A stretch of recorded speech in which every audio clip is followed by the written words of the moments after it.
Hi. Hi. Sorry, I didn't mean to cut you off before I hit that. No, it's fine. I typed in the back what I was saying anyway. Yeah. Welcome. Hello, fellow followers, and welcome back to the Physical Media Show. I am Greg, FanZcene, and with me tonight is just Tom. We have no runner. He ran Ran away. away. He ran away I from think he us. met a woman finally. Yes. He needed it. Hopefully that's true, actually.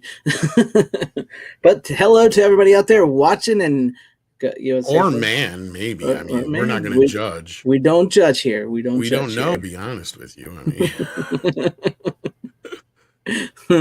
But hail to everybody watching and everybody in the chat. Random Brad sending good vibes. Glad to see you here, buddy. Brian Barth, hail, welcome. Cosmic Squirrel, greetings from the cosmos, he says. Greetings. Let's see, we have Hank VP, VHS for life. Yes. And we have Victor Fontaine, hail Greg, and we have Heather Preston. Oh, welcome back, Heather Preston. Hi, how are you doing? And Saka says, I'm punctual and homosexual. I don't know what you mean by that. I don't know. Tyrell says, good evening, everyone. Good to see you. And now all his money goes to his lover, goes to the runner. Rand Brad said I was catching up on episode 51. Glad. I hope you liked it. And this is something we talked a little about earlier on 4K for you with Tom. But Tom, Brian Barth wants to know what is with filmmakers and high frame rate. it's called sniffing your own farts. Pretty much. I think James Cameron is the only one left in Hollywood, like we mentioned earlier, that has some Thinks kind this is a of good idea. who has some kind of fascination with thinking high frame rate is a good idea because it worked out so well with The Hobbit and Gemini Man. So yeah, Right.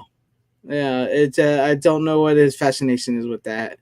Um, Disney Plus adding R-rated movies, I that's fine. I mean, I don't. I think if you're paying for premium services of that, you should be able to get the premium service. So if you want to watch an R-rated movie, you could watch it. Should watch an R-rated movie. But here, I just say I got them on physical media, so it doesn't, Right. it doesn't phase me. So Well, and I look at it this way. I mean, they figured out that their audience is over 50%, adults without kids. So yeah, makes that's sense. true. Yeah, it does make sense. Uh, Oh, all right, Ren Brad, awesome. I'm glad you've been watching that. Welcome, Coffee Lover 239. High frame rate works better with games, not films. I guess I'm not a big gamer, so I can't attest to that. So I don't know on on that front. But yeah, welcome everybody. I'm glad you're hanging with us tonight. Dig the questions, Brian Barth. I do want to say one thing real quick before we get into anything else we talk about. I did do a video here on Stranger Things being retroactively. There goes my mouth. Every time I start the show, I just like lose all sense of my vocabulary and thought and everything. But I did do a video on why Stranger Things is being retroactively edited. Turns out the story I read from GQ had to be corrected. The scene that they mentioned about it being edited was not actually edited. However, I do have proof from the Duffer Brothers, the creators of the show themselves, saying they have George Lucas the show and being very happy that they George Lucas the show. Nothing to do with plot, they say. And I probably do a video on this to for what I did, but I still hold firm in my argument I made in the video. Basically, mostly I just talked about why physical media is important. I didn't really cover much of the what they edited out personally, but yeah, I probably will do a rebuttal video to let you guys, anybody that's not seeing this and wants to see that video, that what they cut out, they did not cut out. That was proven to be false. But they have edited the show, and I'm interested to see if anybody's found it because they have said themselves they've edited something from season 1 and nobody's found it yet. So I'm interested to know about that. But anyways, that's what I have for you guys there. Tom, is there anything you want to talk about before we get into all this? No, unless you wanted to get into some of the releases, but that's up Yeah, to you. we'll get into the releases. All right, We give me a have, yeah. Come on. yeah, we do have one I'm excited for is Invaders from Mars, the original 1953 version, is getting a 4K release. It looks like it's due out September 26th. So I'm looking forward to that because I've heard that was a very painstaking 4K restoration, and I'm kind of curious to see how that looks. So hopefully that's a good one. And greetings, Dan Blackroyd. Glad to see you here. And then we also have some of the Criterions, which I forgot to cover, but we got Eve's Bayou, Night of the Living Dead, and Lost Highway are all coming in October from Criterion. Night of the Living Dead will be 4K. I believe the other two is just Blu-ray. I did do a video on here. It was really weird because I did a video on here, one of my coming soon to Blu-ray or 4K videos, where I just basically talked about the reissue of King Kong, which is coming, and another re-release of E.T. and possibly War Games coming to 4K around December. And I can't remember the other movie at the moment. I don't know what I can't remember that movie. If you, but like that video blew up. It was really weird. I mean, I'm pretty happy with what I get, my views I get. You know, I'm not nothing big or anything like that. I'm pretty happy, pretty solid. And that video just took me by surprise. I don't know where it just like kept going and going and going. And I was like, oh, that's awesome. So I guess those titles are of a lot of interest to a lot of people. So that was pretty cool. Caught a wave. Hey. Yeah, caught a little bit of a wave there from Hammer. If Cameron is making Titanic HFR, what's stopping him from making The Abyss and True Lies HFR? I actually talked about that's one of my worries, but he didn't mention that because he's finished The Abyss 4K scan. He worked with Disney, already finished that. So whenever Disney decides to roll out the digital, the streaming, the Blu-ray 4K, that's done. But he didn't say anything about HFR on that, so we'll have to see when that comes out. Yeah, let's hope not, because like Tom said, every scan that he's released has been dog shit. So we'll see how it all plays out. Might get Lost Highway. Pretty much. I think I'll probably get that myself. What else do we have? I don't want to cover some of the, a lot of the same stuff we covered earlier. War Games is being rumored. Yeah, War Games is being rumored for 4K. I think that was in your video. I think that's the one you couldn't remember. Yeah, that was my video. FHFR. Yeah, I agree. We don't need the high frame rate. I just don't get his fascination with that. I think he just... Well, in calling it high frame rate is actually a lie. Because as we know, unless it's shot with that many frames, it's just no different than you turning your smooth motion on at home on your TV. Yeah, exactly. And then like you said, in a roundabout way, it's just going to end up back to the way, like he was. And plus, most of the people that are going to be watching those are going to be like watching them on their phone, and it's yeah. Valiant explained it pretty brilliantly. Yeah, he explained it good. He had it down pretty good. Yeah, there's that, and F high frame rate. Fuck runners. Best Buy. A runner. Fuck your Best Buy. Fuck your Best Buy. Screw you guys. I'm going home. That's what he said. That's the truth. We were fighting before the show, and we're like, "Fuck your Best Buy," and he's like, "You know what? Fuck you guys," and he laughed. Yeah, we had to boot kidding. that motherfucker. No, he had to take the night off. He's doing something. He's gonna come up in the chat. Hey, that is not what happened. Hey, guess what? We have a surprise guest for everybody. Somebody has appeared in backstage. Are you ready for this one? You guys, if you joined us for a good one, because we have Meyer Burnett. Welcome the back. The man, the myth, the legend. I saw Tom. I'd seen your invite, and then I was feeding the dogs. I dropped my phone into my pocket, and I suddenly I'm hearing your voice going, "What the fuck?" Yeah, I'm like, "Hello." I'm like, I think you accidentally pocket dialed me. I did pocket dial you, and you were talking to me from my pockets. Isn't that weird? You're like, is Tom in my pocket? Tom's in my pocket, He's got a Tom in his pocket, and he can't hide it. I know. Well, good evening. How are you been? It's been a little while since we talked. Yeah, no, it's been. I've been finally getting the Neuro Observatory squared away. got new microphones. This is not my new microphone, but Yeah. today is Elizabeth's birthday, so I got us each Well, happy birthday to her. new happy microphones for her birthday to birthday because Elizabeth, we're gonna do whining about movies again. Oh, nice. So Cool. yeah. Cool. And I've been getting a lot of physical media, but I can't show it because I'm saving it for Sunday. Well, if you can bring a couple out, we're going to show a few titles Yeah. tonight. That's what we're going to do, but that's up to you. Titles. Now I wish I kind of would have brought better titles tonight. I know, me too. I mean, I got a couple in here, but I got a couple of like I guarantee maybe one of them Robert will like. Oh no, come on! I like most things. Oh, I got a I got big one I box know of that- Vinegar Syndrome coming. I'm very excited about. ooh, nice. Oh, that's I just awesome. got some from them.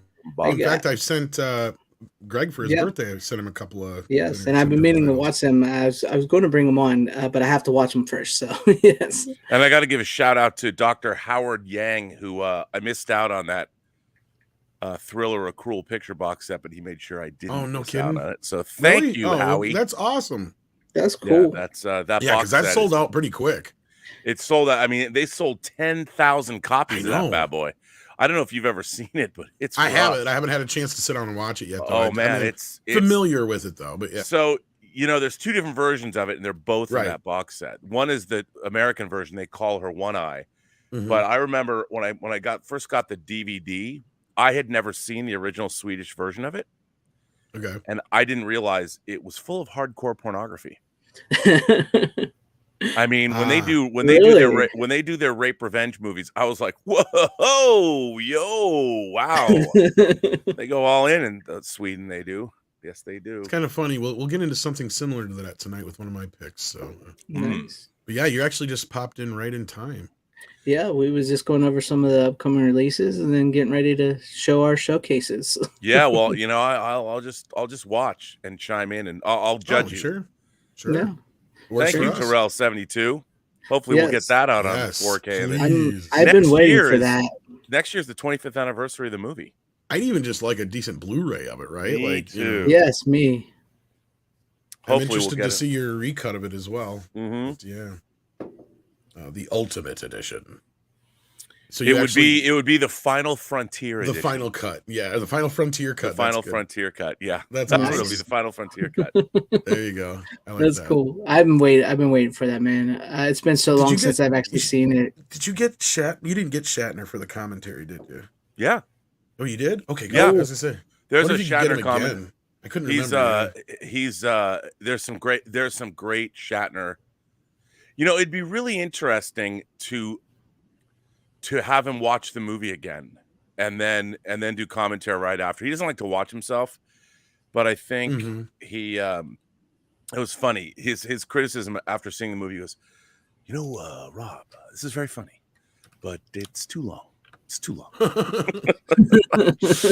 That's awesome. But on the commentary, one of the funny things is he goes, I think the characters think I was like that guru, that little guru, Yodo. Yeah, I was like Yodo. It's great. It's the best. Yodo. I remember you telling me that. Yeah. Yeah, Yodo. You That's should cool. also. It would be cool because then you could also talk to him about the sequel that never happened too. Oh, I don't know if he'd want to. I mean, I had to call Yeah. him up and say he wasn't getting Yeah, I his know. quite large paycheck the day, 2 days before he started shooting. That was not fun. Well, get some shit together, get the print of the movie, and get the sequel made at the same time. There you go. I know. yeah. And the man went into space. Right? I know. That's awesome. He's only got one frontier left to demolish, and that is the sequel to Free Enterprise. I'd say Yeah. Right. To boldly True. go. To boldly that's all I go. have left to do. Mm, mm, mm, mm. If it's the last thing I do. It's true. I wish I could do a good Shatner.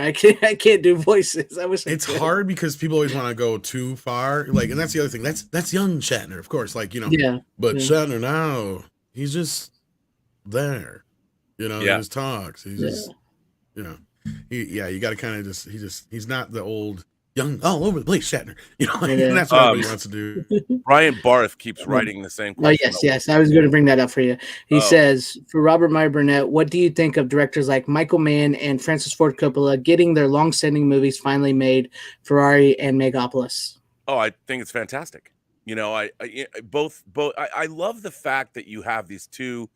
I don't know if Michael Mann is 80 yet, Coppola's in his 80s, just like Ridley Scott is in his 80s.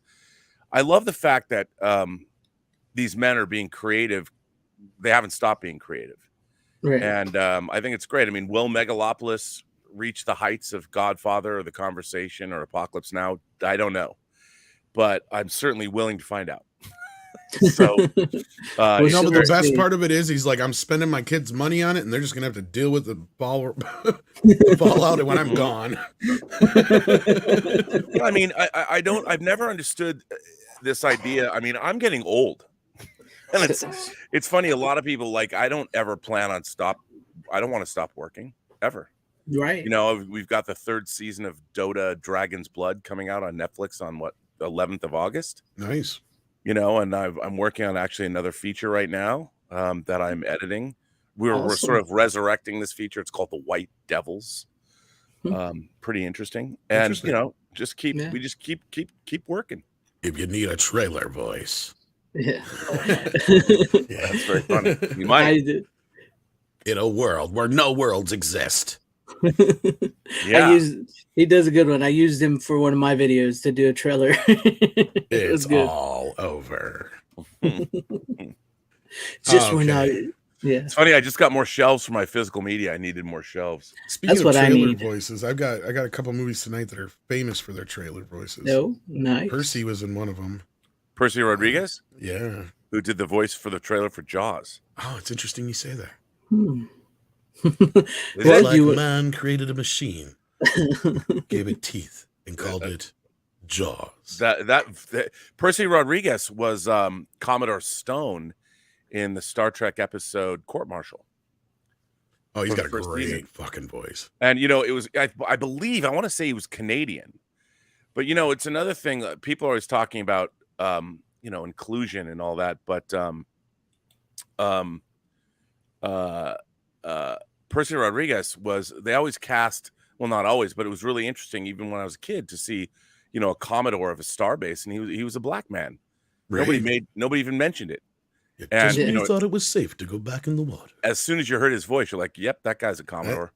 He's black. It's weird because you're like, yeah, he's got an awesome voice, and it's just kind of Best voice smooth ever. and And just he like, he did such. I think they actually got him before he passed away. That documentary, The Shark Is Still Working. I think so. I think they got him to do the voiceover for the trailer for that too. I think they talked to him in it at least. I don't know about that part, but I think he's in the documentary. He's Brian in one of the Barth- documentaries I've seen. I know. Bryant Barth says, "Say Robert, will Picard season 3 be good?" I don't know if you're trolling, but as you know, I hate Picard seasons 1 and 2. I hate modern Who Star doesn't? Trek. Exactly. Season 3 of Picard is great. Now, see, I've It's never. great. And not only is it great, it's like you're watching an entirely different show. I wish people would understand. I mean, Doomcock really kind of came after me hard. He's like, well, you know, you still have seasons 1 and 2. He's right. He's right. But season 3 is so different. It's like season 3 is the next generation movie you always wanted to see. Now, see, that gets me excited because I can't watch New Trek. I never watched any of Picard, and I tried. Well, I didn't really try Discovery, but it just I couldn't do it. So I've never really watched it. So Well, you know, I think my problem with all New Trek is that it's all a lie. yeah, Like they're it's just a lie. And it's Discovery, like, oh yes, this takes place in the same time frame. It's like, no. In no way, shape, or form does Star Trek Discovery or even Strange New Worlds take place. It's really interesting. We now have a great sort of a dichotomy. You know, when Deep Space Nine went back, so Deep Space Nine for the 30th anniversary of Star Trek celebrated that by going, they made the episode Trials and Tribulations from the 5th season, and they have Cisco and Worf and Jadzia and I love that episode. yeah, and they actually They go back. composed them into it. They go right? back to Yeah. the Trouble with Tribbles, and they used the episode. They used the Trouble with Tribbles, and they inserted our characters. They built Right. sets, and so they could shoot inserts, and then they would insert them into actual footage, so they're actually on the canonical Enterprise. Well, they could have done the same thing. They actually, because when the final episode of Strange New Worlds, episode 10, they revisit Balance of Terror to the point where they're copying camera angles, they're copying actual dialogue. But the problem with that is, let's just assume for a minute that Pike and the Enterprise was in that same scenario. Why would Spock be saying the same words? Right. I mean, Right. I'm looking at this going, you guys, what you're trying to do doesn't work. And then you change the relationship between the sub-commander or the Centurion and the commander. And it doesn't, I'm watching this going, all of this is a lie. You're cribbing from the episode. It would be one thing to retell that episode, but to actually recreate camera angles, it doesn't make any sense. You're not on the same Enterprise. It's not the same commander. Spock wouldn't say the same words, the actual same words. And it doesn't work at all. Right. And then the whole ending doesn't. And it's like, it would have been much cooler if they actually used Balance of Terror and intercut that footage with Pike. Yeah, that could have worked. Just like Deep Space Nine. Yeah. Yeah. And the funny thing is they already showed you the template. You have the template. But instead, you do this riff, and the way they did it didn't work. Because then why would Pike be there? Why would you even go? Like, why would the Enterprise be at the same place at the same time with Pike in command? None of it. Yeah. Like, oh, it's so good. And I'm like, yeah, but from an existential position, Star Trek has already established what happens when you revisit a Star Trek episode. They showed us how to do it. Yeah. But these people didn't. I know. Yeah, I just can't get into that new stuff. But I will say this. Me. The reason Star Trek Picard season 3 is so good is because it is drenched in Star Trek lore. All of it is referencing. It's how they should have started the show. It's a direct sequel to The Next Generation, to the point where, I mean, you don't even recognize Starfleet in Picard season 1 when Ad Magnuson says sheer fucking hubris and all that. It's like, come on, really? No, yeah, I heard some things too before you had said some things about it too, Robert. So I'm not 100%. I'm not totally surprised. I'm not going to hold my breath yet, but all I can say is the music score alone will tell you that you're in for something very different. Very different. I'll watch the first episode on your recommendation. We'll see. I'll see how it goes. Yeah, and that's what, to me, proof's in the pudding. You can listen to me talk all you want, but the you don't need me to tell you. It'll be the episode will live or die. I'll tell you one thing. It's the only modern Star Trek since 2017 I would actually buy on physical media. No, that's high praise. That is high praise. So yeah, I will definitely. That'll be like the first new Trek I've watched in years. So I'll give it a shot. I'll see when it comes out. And you don't have to have seen seasons 1 and 2 of Picard. They were even better. things. Yeah, it doesn't matter at all. You don't have to see any of it. It'll all make sense. I had heard something about it all gets undone anyway in like the first 20 minutes of the first episode or something. Somebody said to me. The seasons 1 and 2 of Picard. Well, they don't really, because they have. It starts out with Picard isms, but I mean, it would have to. You have to. But then it does. It completely. It's there are things in it that I was gobsmacked by. Nice. All right. Well, on that note, let's get into the physical media. And Tom, you want to go first? Oh, you want me to go first? All right. Well, you or me, it doesn't matter. It don't matter. Just as we were talking, the other night, I went down a rabbit hole I usually go down every year, and that is the Jaws rabbit hole, because it is my favorite film of all time. Lay up real quick. Of course, just here I have the original Blu-ray release, and then of course the new 4K release from a couple of years back. And this is one of the best Blu-rays, 4K Blu-rays still to this day. Oh my God, it's incredible. And what else can I say about that movie? And then of course it has a couple sequels. And I didn't get around to watching Jaws: The Revenge because I value my time. I think Jaws 2 is one of the most underrated sequels ever made. Jaws 2 is a much better sequel than people give it credit for. Yep. And but yeah, no, and then all of a sudden, the night after I watched Jaws, I found out that they're re-releasing it this Labor Day in theaters. in IMAX. in IMAX and in 3D, and I'm just like, oh goody. So I'm like, I was just like, yay, like that was awesome. So, but yeah, no, I mean, I can't watch this movie enough. It's one of those movies I watch all the time. As I just said, I just watched it again this last week, and watched Jaws 2, and then I finished off with 3 last night in 3D, and yeah, I think for now I'm good to go on I've Jaws never for a little seen bit. Jaws: The Revenge. It's, what's funny is there is out there, I started it out as a joke, and I ended up arguing myself into a corner about how Jaws: The Revenge is the greatest sequel of all time, and I want to find that clip because it is fucking hilarious. Sure, you want to find that clip? Yes, because I want to make a video out of that because it was hilarious. But yeah, I made this strange argument about how like I said, it started as a joke, and then I jokingly argued myself into a corner, and I come out and I'm like, you know what? Actually, I take it back. Jaws: The Revenge is the greatest sequel ever made. And I can't remember what my point was, and so now I'm like, ever since then, I've been boggling my brain about that argument, but no, it's a different kind of movie. It starts off by killing Sean right away, and then you have this psychic connection between the mother and the shark throughout the entire movie, and she's convinced the shark is coming for her, and she's right, because the shark has gone all the way from one coast to Jamaica in record time.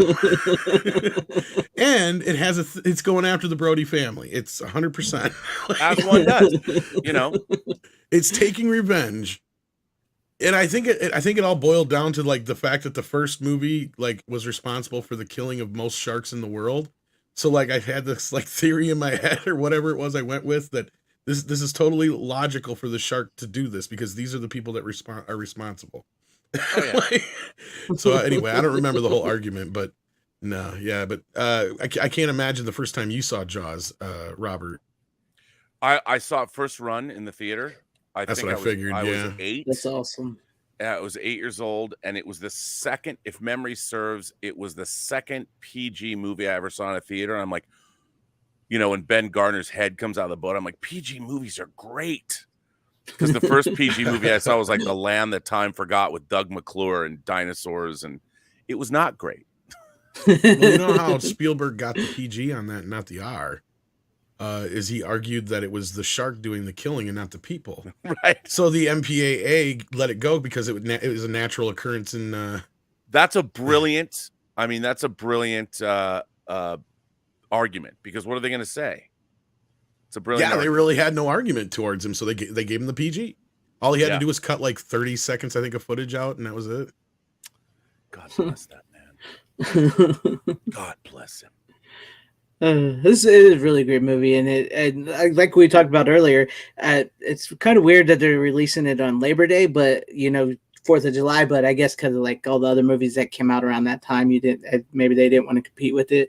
But yeah, I love Jaws. I remember seeing it on I think it was cable late night when I was probably about 7, maybe 8. I just absolutely loved that movie. I bought the DVD not long after, and then now I got upgraded to the Blu-ray. I still don't have the 4K, but I have the like Tom said, it's a really do great yourself Blu-ray. the service, sir. Oh man. Yeah. The 4K, the rest, again, Universal did themselves proud with that restoration. I mean, it's so, what people forget that movie is half of the movie is an adventure movie. These 3 men set out to sea to take out basically this Leviathan. It's Moby Dick, and it's so. I mean, people can complain like, well, there's not a lot of continuity in the weather, and it doesn't matter. You realize, like, it's funny to say now because Steven Spielberg is not. I don't think the younger generation holds him in the highest regard the way like really. I revered him. I mean, and when you went to the movie theater and you saw, I mean, I had not seen Sugarland Express, so Jaws was my first experience with Steven Spielberg, a Steven Spielberg movie. And the movie is such a virtuoso example of knowing how to. It's the language of cinema. Spielberg is constantly moving the camera and doing things. I mean, it's a virtuoso example of direction. And he was so young when he made it, and then he followed it up with such maturity. Yeah, sorry. Go ahead. No, and he follows it up with Close Encounters, and it was I mean, it's hard to explain to people now because, movies are fun. They're fun experiences. But Jaws and Close Encounters and Star Wars and The Exorcist, these were cultural phenomenon. These were events that were, I mean, they haunted your dreams.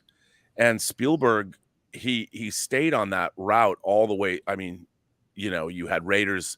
1941 was a bit of a misstep, even though I like it. But then you had Raiders and E.T. and all. I mean, I would say that Spielberg's classic period would go all the way up through Temple of Doom, even.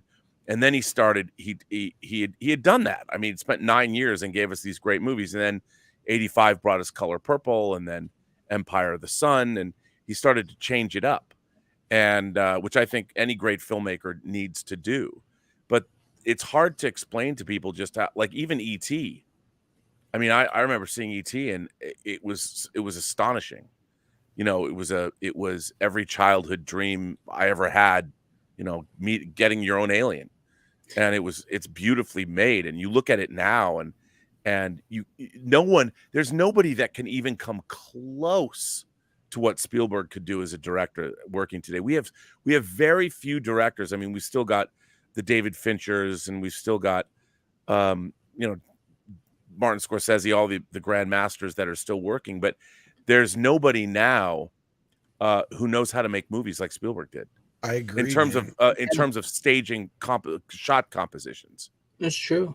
Well, not just that, I mean, you're right, because anymore, Robert, it's funny, because I'll say, we'll talk about directors, and I'll just, flab off, Steven Spielberg is the greatest director of all time, and people will jump on me in the chat. It's like, what are you talking about? How else can you equate this? There is no director who has directed as many films that have been culturally impactful as Steven Spielberg. Between Jaws and E.T. alone, not to even get to, Close Encounters and Indiana Raiders. Jones and all this other. Yeah, let's not even forget Jurassic Park and all this other crap. Schindler's List. Schindler's List and all this other. The list goes on and on and on. Spielberg's list goes on and on and on. And yeah, granted, I'll be the first to say that he has not been the same director since probably it happened somewhere around War of the Worlds. Sometime between there and afterwards, he's just been kind of going through the motions and. But I think that a lot of that has to do with it's funny. I never thought that a time would come when there'd be a Spielberg movie that I wouldn't just immediately go see in the theater. And Lincoln was that movie. I didn't go see Lincoln, and I bought it on physical media, and it was one of those, you have your stack of discs and you work your way through the stack. Lincoln was a movie I kept putting down. It is on my list of his, yeah. But I have to say, I finally watched it. And I watched it 5 nights in a row. I was blown away by the whole thing. And the problem is, what the difference is that Spielberg's movies, his early movies, whether it was Jaws, Close Encounters, Raiders, E.T., he was creating dreams. Yeah. And then what he did was he went and starting with Color Purple, he embraced the real world. Right. Right. And that's what he started to do, was start telling stories about our actual lived in experience, and the world around us. And they didn't have the quality, that fantasy quality to them anymore. So, and yeah, when he would go do a War of the Worlds, like the first 30 minutes of that movie is astonishing. When the Martians or whatever, they emerge. Mm-hmm. It's some of the most, but then the script lets you down. Well, and that's the thing is because not only that, he let me down, because going back to your point you were just saying, and the impact of, say, something like E.T., a lot of kids and young adults now look at that and they bash on it quite a bit, or they call it boring and dumb. And it's like, I get where you're coming from, because you've had a million fucking kids movies now that give you just about anything you can imagine. But you also have to remember that when E.T. came out, that was the first movie that ever portrayed an alien in a way that it wasn't trying to kill you. Right. And it was, and not only that, I mean, the idea that he was dealing with a single parent family. Yeah, and it was a kids movie that could actually speak to kids, that we didn't have a movie like that before. Either movies kind of were Disney movies, or that's about it, because kids didn't really get a lot of family programming. And it was a movie that adults and kids could get the same out of. Another thing that has really changed is that and I call it the Simpsons Effect. Mhm. Our entire civilization, especially American civilization, has completely changed, where there is no such thing as childhood innocence anymore.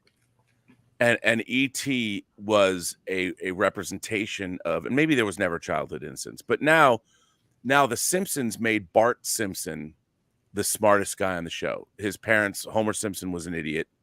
You know, his mother was, and Bart was always pulling the wool over everyone's eyes. And it began a series of entertainment for children, Nickelodeon shows, where the kids were always smarter than their parents.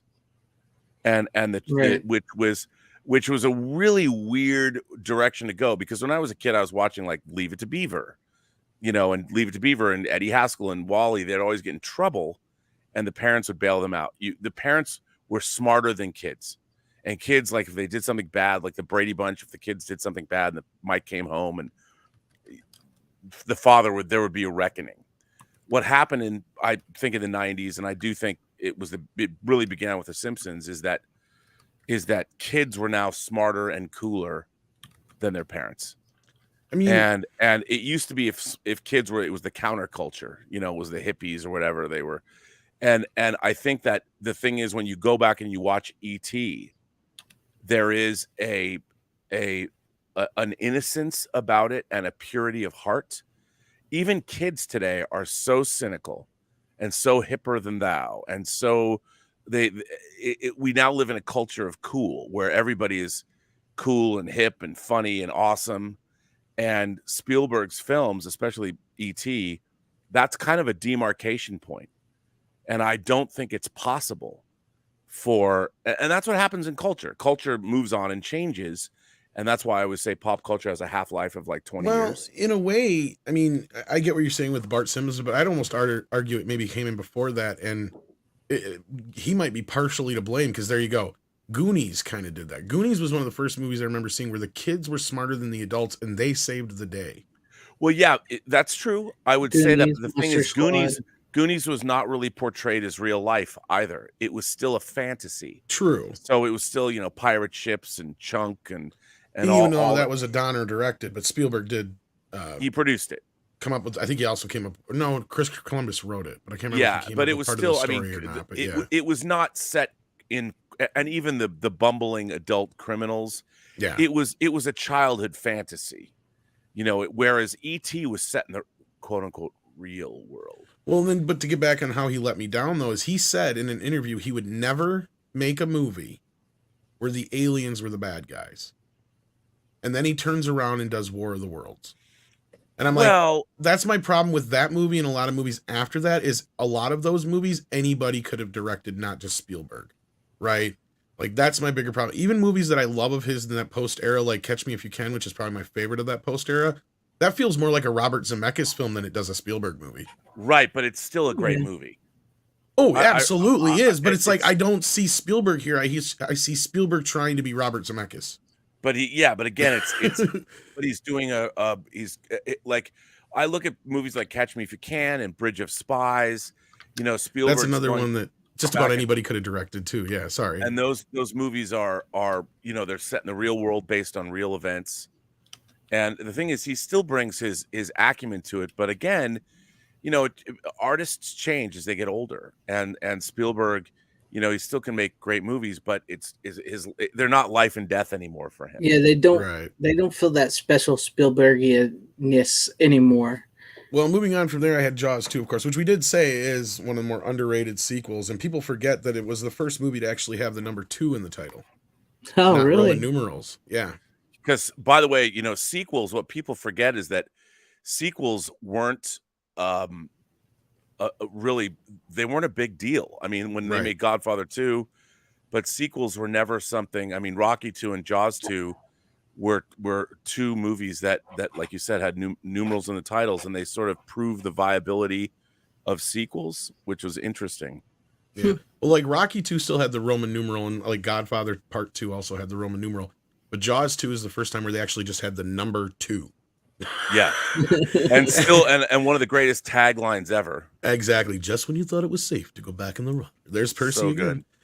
So And it good. is a great fucking trailer. Like, if anything, the Yeah. Jaws films all had great trailers. I mean, They even Jaws do. 3, like, even though how simplistic Jaws 3 is with just the water, and you got the first one terrified you, the second one terrified you even more, and the third one, the terror doesn't stop at the screen. Yeah. Jaws 3D. Boy, Yeah, that was Percy again. that was another. I mean, they're trying to bring 3D back. You had like Metal Storm, the Yeah, Destruction and of Friday the Jackson, 13th and Amityville. Friday the 13th, 3D, Space Hunter, Adventures in the Forbidden Zone, Oh, I love Space Hunter. with the Overdog. Michael Ironside is the Oh man, he's a Overdog. great villain. But what Jaws 2 has, and it doesn't, and this is kind of the thing I think people, like, they've said this over the years, and I keep watching the film and I don't see it. They say it's just the same thing as the first film. And I'm like, not really. No, it isn't. If you watch it, the second film is more of a Hitchcockian film about a man going crazy, right? And You know nobody what? believing him. I totally agree with you. And not only that, to me, Jaws 2 is the beginning of the 80s teen film.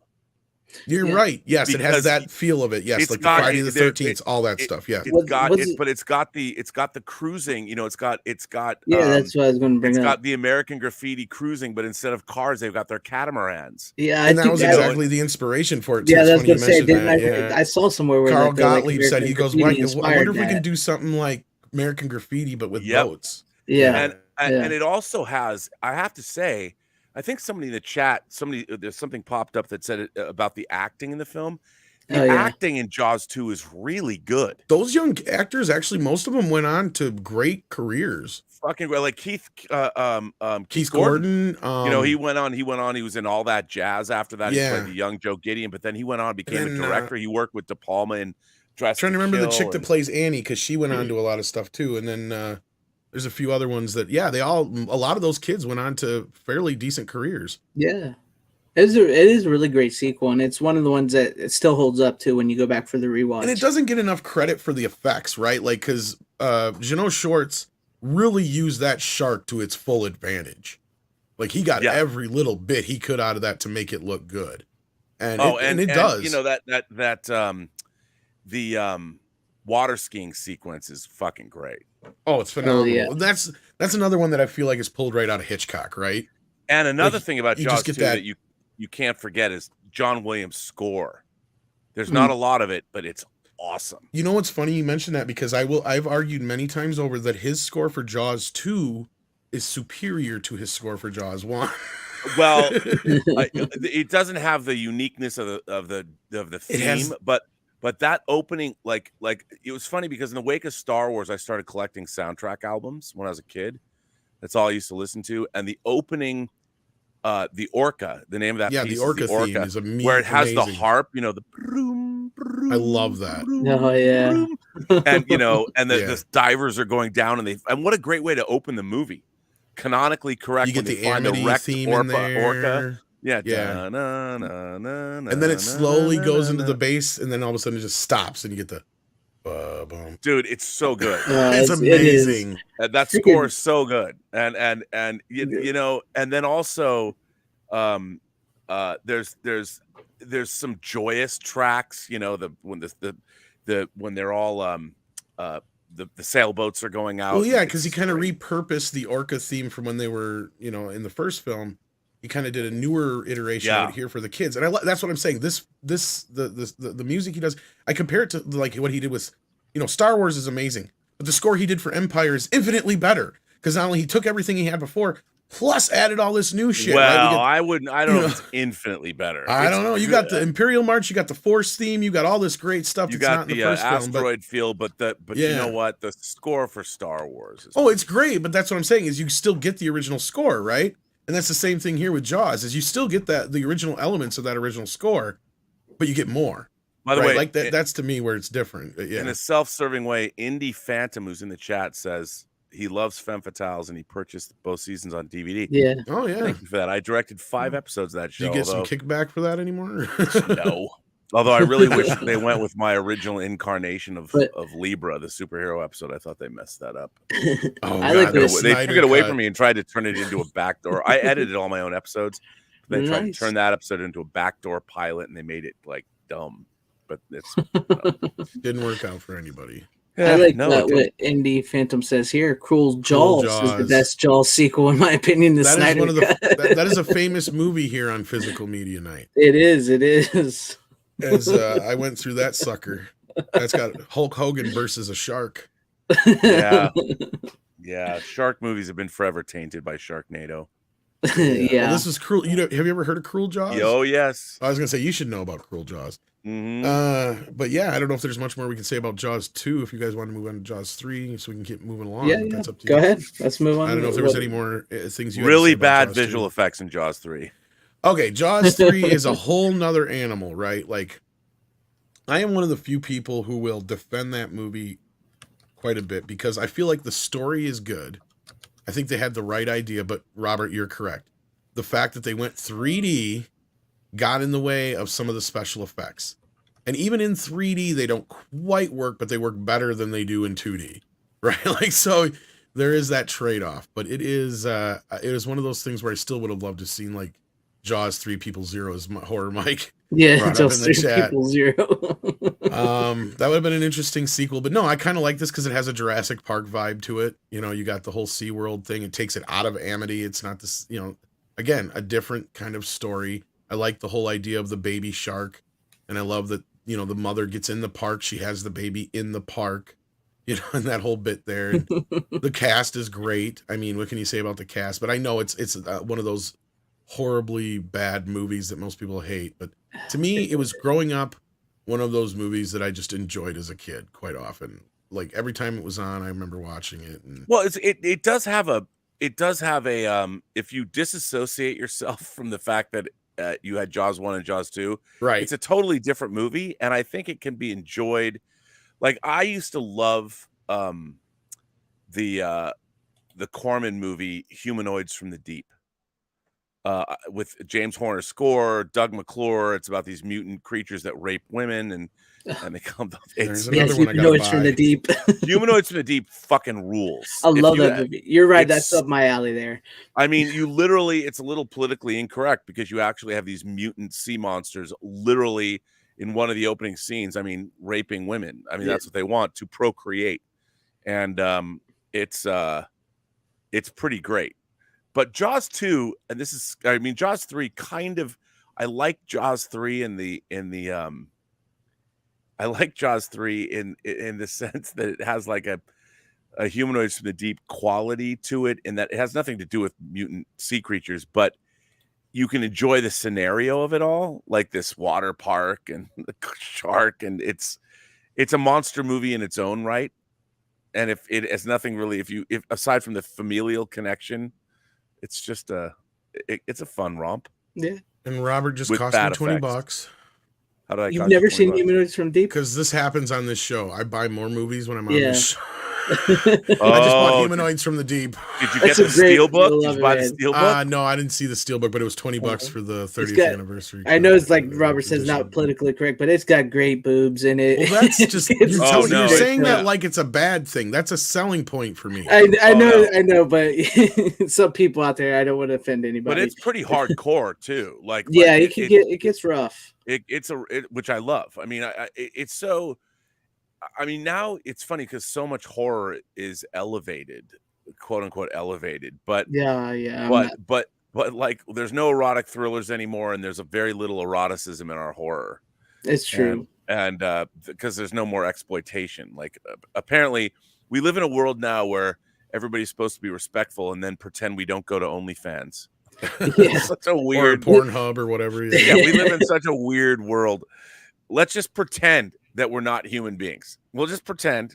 We'll be nice, we'll be Yeah. It's like upstanding. nobody's members of the community. fallible for anything anymore. There's everybody's pure, but they're not pure. But you can't show that, and it's just like, come on. Everybody's as pure as the driven snow. It's just yellow snow. That's like one of the things. Like, what's also or in famous John on here. Waters' case, brown maybe. Yeah. Well, is, I mean, the great yeah. thing about Humanoids from the Deep is, I mean, when you first hear it, you'll recognize a lot of the score. Like, you know how James Horner would always rip himself off. A lot of the score of Star Trek 2 you'll hear in Humanoids from the Deep. I've Yeah. heard Just that. Horner like did you'll that hear a lot of yeah. Star Trek the Motion Picture and Battle Beyond the Stars. I've heard But that, yeah. The funny thing about Humanoids from the Deep is it really took itself seriously. even though it's about mutant sea creatures, it's not an asylum movie. You're I you're think still selling this to me, just so you know. oh well, I mean, I miss that kind of exploitation monster horror Me too. that took itself seriously. And that's I think a selling point for me. yeah, the Asylum. As much as I love Anthony Ferrante, he's a friend of mine. I've known him for years. Who made the Sharknado movies? I think the Asylum and that kind of campy. I think that ruined low budget exploitation films. I agree. Forever. I agree with you 110%, Robert. In fact, we have that conversation how many times? Almost every week on this show, Greg. Yeah, we pretty much do. Yeah, Because that's what I say is because we love good bad movies, right? Like the worst, the better. Like, but they're not good when they're shit like Sharknado, right? Because they're trying to be bad. No, Right. We want this stuff where they're bad because they're trying so hard. But I mean, Humanoids from the Deep is a legitimately good horror film. Right. And I love horror movies set at sea. Like John Carpenter's The Fog, the stuff at sea, and that is great. Film, and there was a whole spate of those movies like Ghost Ship and all that stuff that was coming out in the early. What was that one? Is like Red 80s. Sea or something like that. There's another one in Piranha and a couple of Piranha's another one. Even Alligator and the Italian Tintorera was another. But yeah, going back to Jaws 3, I agree with you 100% on that, Rob. You have to disassociate the fact that this is a sequel to the original Jaws, because nothing is ever going to live up to Jaws. Yeah, it exactly. just isn't. Yeah. But what this is a fun Jurassic Park kind of movie, right? It's this movie about people who are kind of trapped in this situation and they have to get themselves out. And I see, echoes of it still in movies like, what was that one, Deep Blue Sea or whatever, where they're on the facility. Yeah. With LL Cool J. Deep Blue Sea is totally a big budget remake of Jaws 3. It is, isn't it? Thank you. Totally. Thank you. Someone said, you know what, this movie's not so bad. We're going to give Rennie Harlan $65 million and a bunch of special effects and good actors. We're going to remake and Samuel Jaws Jackson. 3. Yeah. He's going to play Louis Gossett Jr. Well, that's who I was trying to remember who was in Jaws 3. That's who it is. Yeah. And Shut down the clock. It's interesting because, the attitude of like Humanoids from the Deep is an example of the people that made Humanoids from the Deep were trying to make a great movie. They were trying to make a legitimate movie with great scares. And when I say that, I don't mean to denigrate what the Asylum is doing. But Asylum knows they're making movies with a wink, wink, and a nudge, nudge, and right. I'm Mr. Viceroy of Verisimilitude, or as someone called me, the Verisimilitude dude, and I think that movies are always better, especially horror films, if you try and create a sense of reality. And the great thing about Humanoids from the Deep is it's shot on location. You're in and around this fishing village, and in a way, there's another movie that John Frankenheimer made called Prophecy. That Paramount released, Prophecy, the monster movie, about the giant gummy bear that's killing everybody. Oh yeah, I think I know the one you're talking about. Yeah. It's funny because it was a big budget movie that was released by Paramount. It stars like Talia Shire and Robert Foxworth, and it was very much a prestige horror film directed by John Frankenheimer, who directed Seconds and The Manchurian Candidate and Birdman of Alcatraz and French Connection 2. He was a legit director, even though he was a big drunk at that time. He dried out. But so it was this prestigious movie based on a book. I think the book was written by David Seltzer, who wrote The Omen. And it's not that great, but it still had that ecological, like it was mercury poisoning. It was the mercury in the groundwater that was. I was gonna say, what's the one with the killer tree? Was that the Guardian? William that was the Guardian. Friedkin. I was gonna say Friedkin. Yeah. Which, by the way, even in his biography, that just reminded me of that one. Sorry, he denies he made it. He didn't deny it. Really? But even the Shout Factory DVD of Guardian is not good because they apparently couldn't find the negative. I bet William Friedkin stole the negative and burned it. Or it's probably a movie that got taken away from him or something. Who knows? I love Friedkin. He's one of those guys who's got zero fucks to give, and I love just listening to him talk about shit. Did you see what he said about? Oh yeah, I saw that. That was funny. About Oliver Stone. Oh yeah. about the 10 years movies only lasting 10 years on disc. He's like, fuck him and fuck Alexander. By the way, have you ever seen the interview he did with Nicholas Winding Refn, the director of Drive? Maybe. What were they talking about? Oh my god, because he's just dissing him to his face. This is what I love about Friedkin. Having a conversation like I don't think I have, but yeah. He's like, so you're supposed to be a genius? Freakin's like, you're supposed to. I mean, it's so great because I look, as much as I like Drive and a lot of Nicholas Winding Refn's movies, I do think he's a pompous ass, and which is fine. I like that he's a pompous ass, but when you're toe to toe with William Friedkin, they're not equals. So don't try and talk to him like he is your equal. Yeah. You might think he'll dress you down. Oh, I love listening to him and Blatty talk and shit when they get going and stuff because those two argue like brothers.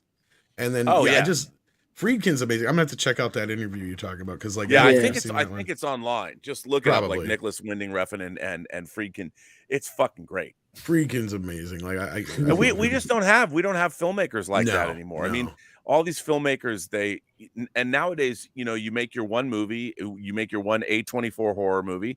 I mean, look at I love Robert Eggers. I mean, I loved The Witch. By the way, I just got my second sight box of The Witch. It's so good. Yeah, The Witch. It's so great. Yeah, I love that movie. Then he goes and makes Lighthouse, and then he goes does The Northman. Which I love, The Northman. Yeah, I did too, but it made no money and it cost $90 million. It's like, Robert Eggers, why did you fuck up your own career? Now you're going to go into director jail. No. Well, what they need to do is nab him up for that Conan series at Netflix. Oh my god, wouldn't that be awesome? That would be. They got to get John Milius to direct the pilot, though. Oh, I know, right? There's another one that I love. Fucking insane, man, but just love him. Oh, it's the best. By the way, speaking of Jaws, Milius rewrote the Indianapolis scene in the first Jaws. Believe it or not. And then Robert Shaw rewrote it. Rewrote it, yeah. Of course, he filmed it 3 sheets to the wind, and Steven's like, "Yeah, I can't use that." Best thing ever. Yeah. Doll's eyes. But no, just to finish up the whole Jaws thing. The only other thing, Jaws 3, speaking of ending and beginning careers, it began and ended Joe Elb's career as a director. I know, one of the great production designers of all time. Which is sad, but nobody gives him the credit for what he was able to do with half, not quite half, but it was he had 10 million less than Jaws 2 had 5 years earlier or whatever. So and honestly, when the shark works and it's looking good and they're actually using the animatronic sharks, they look better than the first 2 movies. The only time the effects look bad is when they're trying to do that 3D shit with the blue screen. It's the only time it looks bad. It's so bad. But it is so bad that it takes away from the few times that the shark looks great, because they actually have in this version of the shark, unlike the first 2, the gums are separated from the lips. So you actually see the movement of the gums and the teeth and all that kind of stuff, and it has more animatronics in the mouth, and it actually looks more like a real shark compared to the first movie where they could barely get Bruce to just bounce up on something and flap his lips a little bit, Yeah. Get the shark to do something, I haven't seen part 3 in forever, but I do remember the bad 3D. I always remember that. It's only a few sequences really, and it's Yeah. But anyway, moving on from Jaws, I think we've talked enough on that. Yeah. What do you got for us? I feel like my picks are going to be really bad tonight, because I typically bring stuff like Can't be any worse than Evil Tunes. Yeah. Wow. I typically bring stuff like that was my bad one last week. That was a bad one. Like B-movie horror movies and stuff. And I watched a little bit of different stuff this week, so don't hold it against me. So up first here, I got for you guys A Perfect Getaway, starring Timothy Oliphant, Steve Zahn, Mila Jovovich, Chris Hemsworth, Marley Shelton, Kylie Sanchez. Now, I actually like the movie. Is that David Toohey?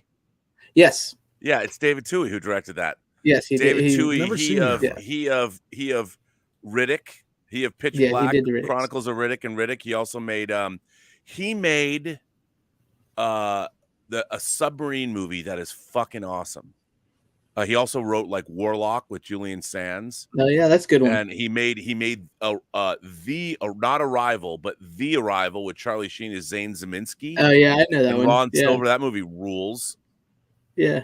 I'm a huge David Twohy fan. I interviewed him once, and I made the mistake of saying he makes great B movies, and he was like, "I don't make B movies." I'm I like, was just "Yo."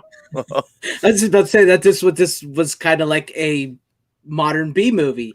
I really dig this movie. I like this movie. I think the performances are great. Below, that's what it is. Somebody in the chat said Below. Below is fucking great. If you want to see a great haunted sub movie, Below is awesome. Oh, I've never seen that one. I'll put that on the list. You got to put on the list. But Twohy's, I don't mean to. I'm sorry, I didn't mean to. Yeah, go ahead. Yeah. Bogart your commentary. That's okay. But yeah, No, he's that's what you're here for, sir. Yeah, that's why you're here. That's why we like having you on. But yeah, I mean, if nobody's ever seen this, because I see some people in the chat there saying they really like it, I think it's a really great movie. I mean, it is a bit predictable from the beginning. You kind of guess it right off the bat, but it's done in such a way that it's just so fun and entertaining. And also, you kind of think Mila Jovovich can actually act. So, yeah. So instead of putting her in like the Resident Evil movies and making her be the way cheesy bad, she can actually act. I love Timothy Olyphant and Steve Zahn. So that's they're great in this movie too. Yeah, they both of them pretty much steal this movie. Steve Zahn never got enough roles. Exactly, ever. And he does a hell of a job in this movie. Him and Timothy Olyphant play well off each other so well. The central plot is there's these three couples, and they're in Hawaii, and there's been a murder on the Big Island in Hawaii. A newlywed couple has been murdered, and they feel like a man and a woman killed them, and they have escaped to the small island. So you have three couples: Steve Zahn and Mila Jovovich, Timothy Olyphant and Kylie Sanchez, and then Chris Hemsworth and Marley Shelton. And you got to figure out which couple is the killers. Yeah. Yeah, and it's a really great, well done thriller. And like I said, it's a bit predictable, but they do it in a way where you go, maybe I didn't guess this right. You know what I mean? And then by the end of the movie, it's awesome. It's awesome. They play the roles well. I mean, it's funny. You know, I always feel like David Twohy at one point was going to do a remake of Forbidden Planet. Oh, really? Yeah, and he's a guy like the first movie. I don't remember if he directed this or not, but my first job in the industry was I was hired by Mark Levinson and Scott Rosenfeld to produce Mystic Pizza. Oh, and they hired me out of a class when I was at USC, and the first thing I did was start working for them and reading screenplays. And one of the first screenplay that I ever read that I liked professionally was a David Twohy script called The Grand Tour that they made as I think it was a Showtime movie. It was called The Grand Tour: Disaster in Time. And there's just something about David Twohy movies. He's a total B movie maker, but he's a great B movie maker. I mean, even when he got a huge budget and made like Chronicles of Riddick, like I like Chronicles of Riddick. I don't think Chronicles of Riddick is great, but I fucking love Pitch Black. I love Chronicles of Riddick. I love Riddick because they're B movies, but they're good B movies. I mean, Pitch Black is a great movie. Yeah, I enjoy Pitch Black. Yeah, I would put Pitch Black. If this is kind of a weird thing to say, but the same thing that James Cameron showed in the first Terminator, David Twohy kind of showed in Pitch Black. I think Pitch Black and the Terminator, James Cameron ultimately turned out to be a better filmmaker than David Twohy, but I think you could make a case that if you want to watch a perfect low-budget sci-fi horror double feature, the Terminator and Pitch Black would make an eternal double feature. If there's a grindhouse in heaven that just shows awesome presentations of great movies that does crazy double bills, I think that would be the heavenly B movie 80s, early aughts, late 90s double feature would be. Someday I'll have a theater. I almost thought about investing in one, but I didn't have no money, so that wasn't going to help. Yeah, I want to build that here. I want to build my ultimate home theater system. Me too. I would love to build that if I ever have any money. Well, there's this great old theater they have in town here that's the people own. Also, they have a drive-in, so it has both. But what they did to that theater, I almost cried. Oh, They took what was a big, beautiful screen and they split it down the fucking middle. oh. And not only that, they didn't move the seats in. So now down the center of each of the two theaters, the two separate theaters, is no seats. So there is no good seat in the house. Oh, that sucks. Yeah, but the problem, I mean, I understand the economics of it, I mean, but Well, the least they could have done was move the seats over. But like, it was a huge, beautiful screen. And I used to go see quite a few films there. And it was like, oh man, when they cut it in half, it just broke my heart. Yeah. Nah, that sucks, man. But that's the first thing I would have done was tore that frickin' wall down. There's only one screen in this house. Oh, and then the first movie, just to be poetic, the first movie I'd show would be The Wall. Oh man, come on, Roger Waters. Whenever I can Yes. say this, please allow somebody to remaster The Wall. For fuck's sake, Dolby please, Atmos, yes. 4K. I mean, Right? I've got bootleg versions of it. I need The Wall. Roger Waters. Yeah, I got Why the not? You do it. Russian I love that movie Blu-ray so much. bootleg. Please, Is that the one please. you got, Robert? The Russian I got- Blu-ray bootleg from HDNet? No, you know where I got it? I think I got it from Stinky Tuna. Oh no, Oh, you know where I got it from? I got it from the guy who does. I got it from Hong Kong Rescue. oh, okay. The guy who does all he remasters like the John Woo Does your movies and master Jackie say Chan. HDNet on it too, though, or? No. Oh, okay. Mine does. It says HDNet on it. At least I know it's HD, though. Hmm. So somebody made a transfer of it somewhere. There you go. Well, the DVD special edition they did was mastered in, I think, 1080p at the time. And I don't know what generation from the original master it came from, but I mean, it was a fairly decent, well done. I mean, the version I have is not But brilliant, it's yeah. Alan Parker, British cinematographer look, the high contrast lighting. I mean, I want that. That movie is It's screaming for a 4K, right? Dolby Atmos, you're 100% right, especially after seeing Heavy Metal. Have you seen that yet? Oh, Yeah. Heavy Metal is awesome. Yeah, it's awesome. Oh my God. Like, I can't imagine if The Wall looked like that. I mean, Jesus. And sounded like that. And sounded like that? Yeah, no kidding. Dude, come on now. Well, and here's the other thing that you could do with that, because I don't know if you know this. I got all the Pink Floyd big box sets they've been bringing out the last few years. When they did The Wall, that was the only one they didn't do a 5.1. They did a mix for it, but they didn't release it in the box set. So I'm like, okay, fine. Release that with the movie then.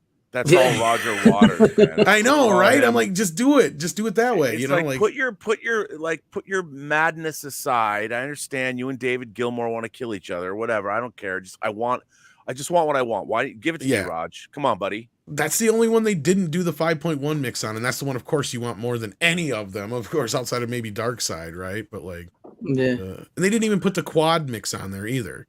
Like, at least they did that with the other ones, because when they actually came out, they did quad mixes for the albums at the time. I have So you actually have I the have original one mixes, of the quad mix, the CDs, one of those they used to release those expanded or whatever CDs that with quad mix when they were gold CDs. I had. Well, that was what was cool is they had a Blu-ray in with those sets that it had the 2.0 stereo mix, the original the original mix down, the remix version, the 5.1 mix, the quad mix. So you had all these different options, but when it came to The Wall, that's it. You just got the 2.0 mix and that's it. Yeah, man.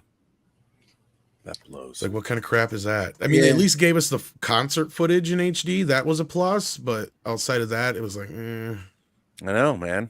Like, you got all the animations from the concert in actual scanned HD, so that's about it. Why you gotta hurt me? I know, Give me what I want. Why can't I get what I want? We live in the modern age. Why can't I get Roger? Exactly. Why can't you have that? I can't Because Roger Waters. Come on, Roger. Come on, Yeah. dude. It amazes me. Like, sometimes there's just like money sitting on the table with things like that, and get on the ball. Speaking of money sitting on the table, somebody who never leaves money on the table is Nick fucking Cage. Oh, you got that. Have you guys seen this yet? The Unbearable Weight of Massive Talent is probably one of the best films of the year so far. Dude, I had it. It was right over here. Where did it go? I have this is of course the Steelbook. Yeah. Yeah, I didn't get the Steelbook, but I did get the 4K. Oh, okay, so that's the regular. But that's still a cool looking cover. That's still nice. Yeah, I just it's a great movie though. I haven't seen it yet, so. Oh, okay. Well, we won't spoil it for you. I won't say any more than I did earlier. The basic plot is, Nick Cage is playing a version of himself, and he gets roped into doing a birthday party meet and greet overnight, and through a series of events, let's just say he gets sucked into a whole bunch of adventures. And I don't want to give any of it away because it's one of those movies that you just got to experience, right? You do. Like, it is just, it's a very well done, very funny, lighthearted, great film. Like, this is the kind of movies we were just talking about earlier that they just don't really make these kind of movies that often anymore. And when they do, we gotta really praise them, I feel like. And right now, this is right up there, one of my favorite films of the year so far. The real question is, did you get Stunt Rock, Brian Trenchard Smith's great It's on its Australian way, but I haven't got it exploitation? yet. You got lucky. You got yours first. Yes. My Kino titles, sometimes, for some reason, Amazon is late with them all the time. Yeah, you got to order them right from Kino, man. I noticed that, yeah. Yeah, I've seen that happen a lot lately. I mean, they might even be cheaper, but God bless. Kino Lorber is killing it. I know, right? Well, this is something we say every fucking week. Like, right now, Kino is slowly, like, Come on, honestly, dude. 4K. I know. Come I've on. just watched that last week. I Yeah, just he brought brought it that up up. Yeah, last he week. had it on bruh. last week. The only I thing know. is, my only they don't. There's no HDR. I know. You Yeah. know, and maybe, you know what? There's some filmmakers that don't like HDR. I kind of like HDR. You know, I don't know. But- What do you got for a player? There's a Sony, I think it's the XB. I have 2 different players. I actually The have 4 if you include my PlayStation 5 and my Xbox X. But I've got my primary player is a pretty new Panasonic 4K Okay, well, I player, have and then I've this, got a Sony that used to be my primary, but I turned it into my Region 2 player because it's a Oh, okay. multi-region player. well, because I picked this up at Walmart. It's a Sony, I think it's XB700, but I think it's in their 800 model and whatever else that came out that year. And I think since then they've used it quite often. But it has a feature on it where you can turn on the Dolby Vision, and what it'll do is upconvert old Blu-rays up to 4K plus throw on the Dolby Vision kind of mix to it. And like movies like that are in 4K that don't have HDR, it does improve it. Like, it's not perfect. Sometimes you might have to Interesting. turn it off, but it is one of the better upconvert systems I've seen on a player. And I watched that the other night, or last week actually, with the HDR on, and I couldn't tell that if it was on Oh, wow, HDR. okay. You know, like, it looked just like it probably, like, in my eyes, from every actual disc I've seen, it did a pretty good job of approximating it. Now, is it perfect? No, Nice. clearly not. But I'm impressed at what I've seen and how good it makes some of my old Blu-rays look.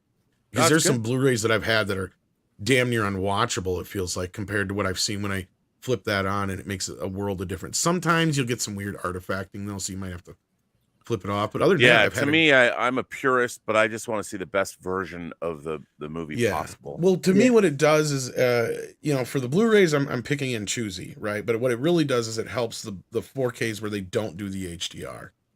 To me, it makes a big difference. And the HDR, I mean, the reason I like Dolby Vision, which is different than HDR 10 or HDR 10 Plus or whatever, is because the Dolby Vision, the metadata keeps updating. You know, it updates from scene to scene to scene to scene to scene, so it's constantly giving you the best version. But you have to have it. It has to be, you know, mastered in that way.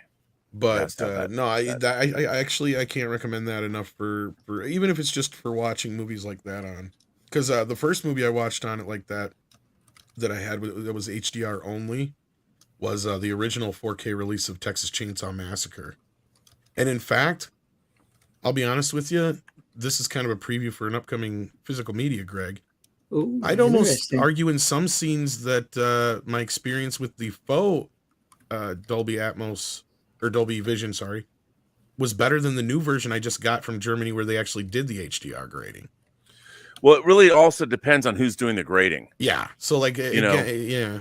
Because I was one of my most eagerly awaited 4K discs was Basic Instinct, and it's just teal and orange, man. And I was really disappointed. I heard there was something up with that. Well, that's the issue I have with, and some other people have noticed too, about Out of Sight, which I don't think they'll do anything about because it was overseen by the cinematographer. But even people did Soderbergh shoot that?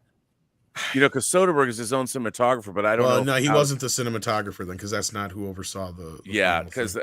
it's funny because I just got that, but I haven't watched it yet. Well, because I got into it with Tim Sanders for the digital, but not get into it, but we got into disagreement about it. And I'm like, you can't compare it to the Blu-ray and the Kino set because that's the same scan. You have to go back to the Universal version. And if you watch that, it is clear as day they oversaturated the orange and the blue, especially when you get to the Detroit scenes. Because in the original version, yeah, it's blue. It's got a blue tint to it, but you can at least see the subdued green in the background in the grass. You can at least see the color in the faces. In this version, everything is blue as blue can be, like when Cameron overdid the blue in Terminator 2, only worse. And you'll notice it when you watch it. You'll be like, okay, I can see this. Yeah, I haven't looked at it yet because, like I said, I just got it. But because once you get to that Detroit scene, nothing has color except for anything that's yellow. That's the only thing that stands out because it's that much of a contrast that even the faces are all blue and stuff, and it pulls all the lighting out of it. And it's like something's not right about it. And I flip back and forth between the old Blu-ray and that, and you can see it real easily that they fucked something up there. I think it's because they went back to the original negative, and so they digitally did the color, not timing, but the color what are the word I'm looking for? Where they do the tint, where they do the tone of the. Oh, well, you mean grading? Grading, thank you. That's the word. Yeah. I think they redid color the timing color grading is basically the same thing. I think they did it digitally this time, in which the original film would have been old enough where they did it chemically. Yeah, it was photochemical. So I think that's part of the problem is they overcompensated in this case. It's not a huge problem. The movie looks great still, don't get me wrong, but it's just those two scenes. There's a scene earlier on, anything in the Florida scenes or whatever it is, Miami or whatever, it's overly orange compared to the original. So, but no, as far as massive weight or bearable weight of massive talent, I can't recommend it enough. I wish I had seen it in theaters, actually. That's what sucks. Yeah. It's something that's on my list to watch. I definitely want to get to that, and I've heard so many great things about it, so I'm really, really excited to dig into it when I get a chance. It's by all accounts, it looks to be one of his top-notch performances that put him back on the map again. So, the problem is if you talk too much about it, then you give away a lot. I want you guys to talk about it, but I don't want you guys to spoil it too. Well, let me put it to you this way: I was going in expecting something like Being John Malkovich. It wasn't, but it was at the same time. Like, it's kind of that art house, kind of off the wall kind of tone to it, but it's not as cerebral as that in both senses of the term. Like, it's a pretty straightforward film overall. Sure. I get you. I like Florida is Orange. I've seen. Oh, sorry, go ahead. I was just saying, it gets you into it, and the story gets going, and it doesn't stop. That's the beauty of it. Nice. That's good. Okay. I like Florida is Orange. I've seen CSI Miami. I don't know if it's this orange though. Like J-Lo be looking like Donald Trump. That's bad Dennis coloring. Farina be looking like I don't know what, but Oompa Loompa or something. I've not seen The Pig, but I've heard a lot of people say The Pig is really good with. I heard it Cage. was misadvertised, but I heard it was good still. Yeah, I've heard they advertise it like John Wick, but it's exactly far from it. Complete opposite end of the type of the spectrum. So they're like, yeah, that stuff happens, but it's more of a drama about loss than it is anything like John Wick or something like that. But anyway, what do you got for us, Greg? Okay. Like I said, I was about Brad picks, but check out A Perfect Getaway too. It's actually a really great film. All right. This one, I'm a fan of the 80s. So confident.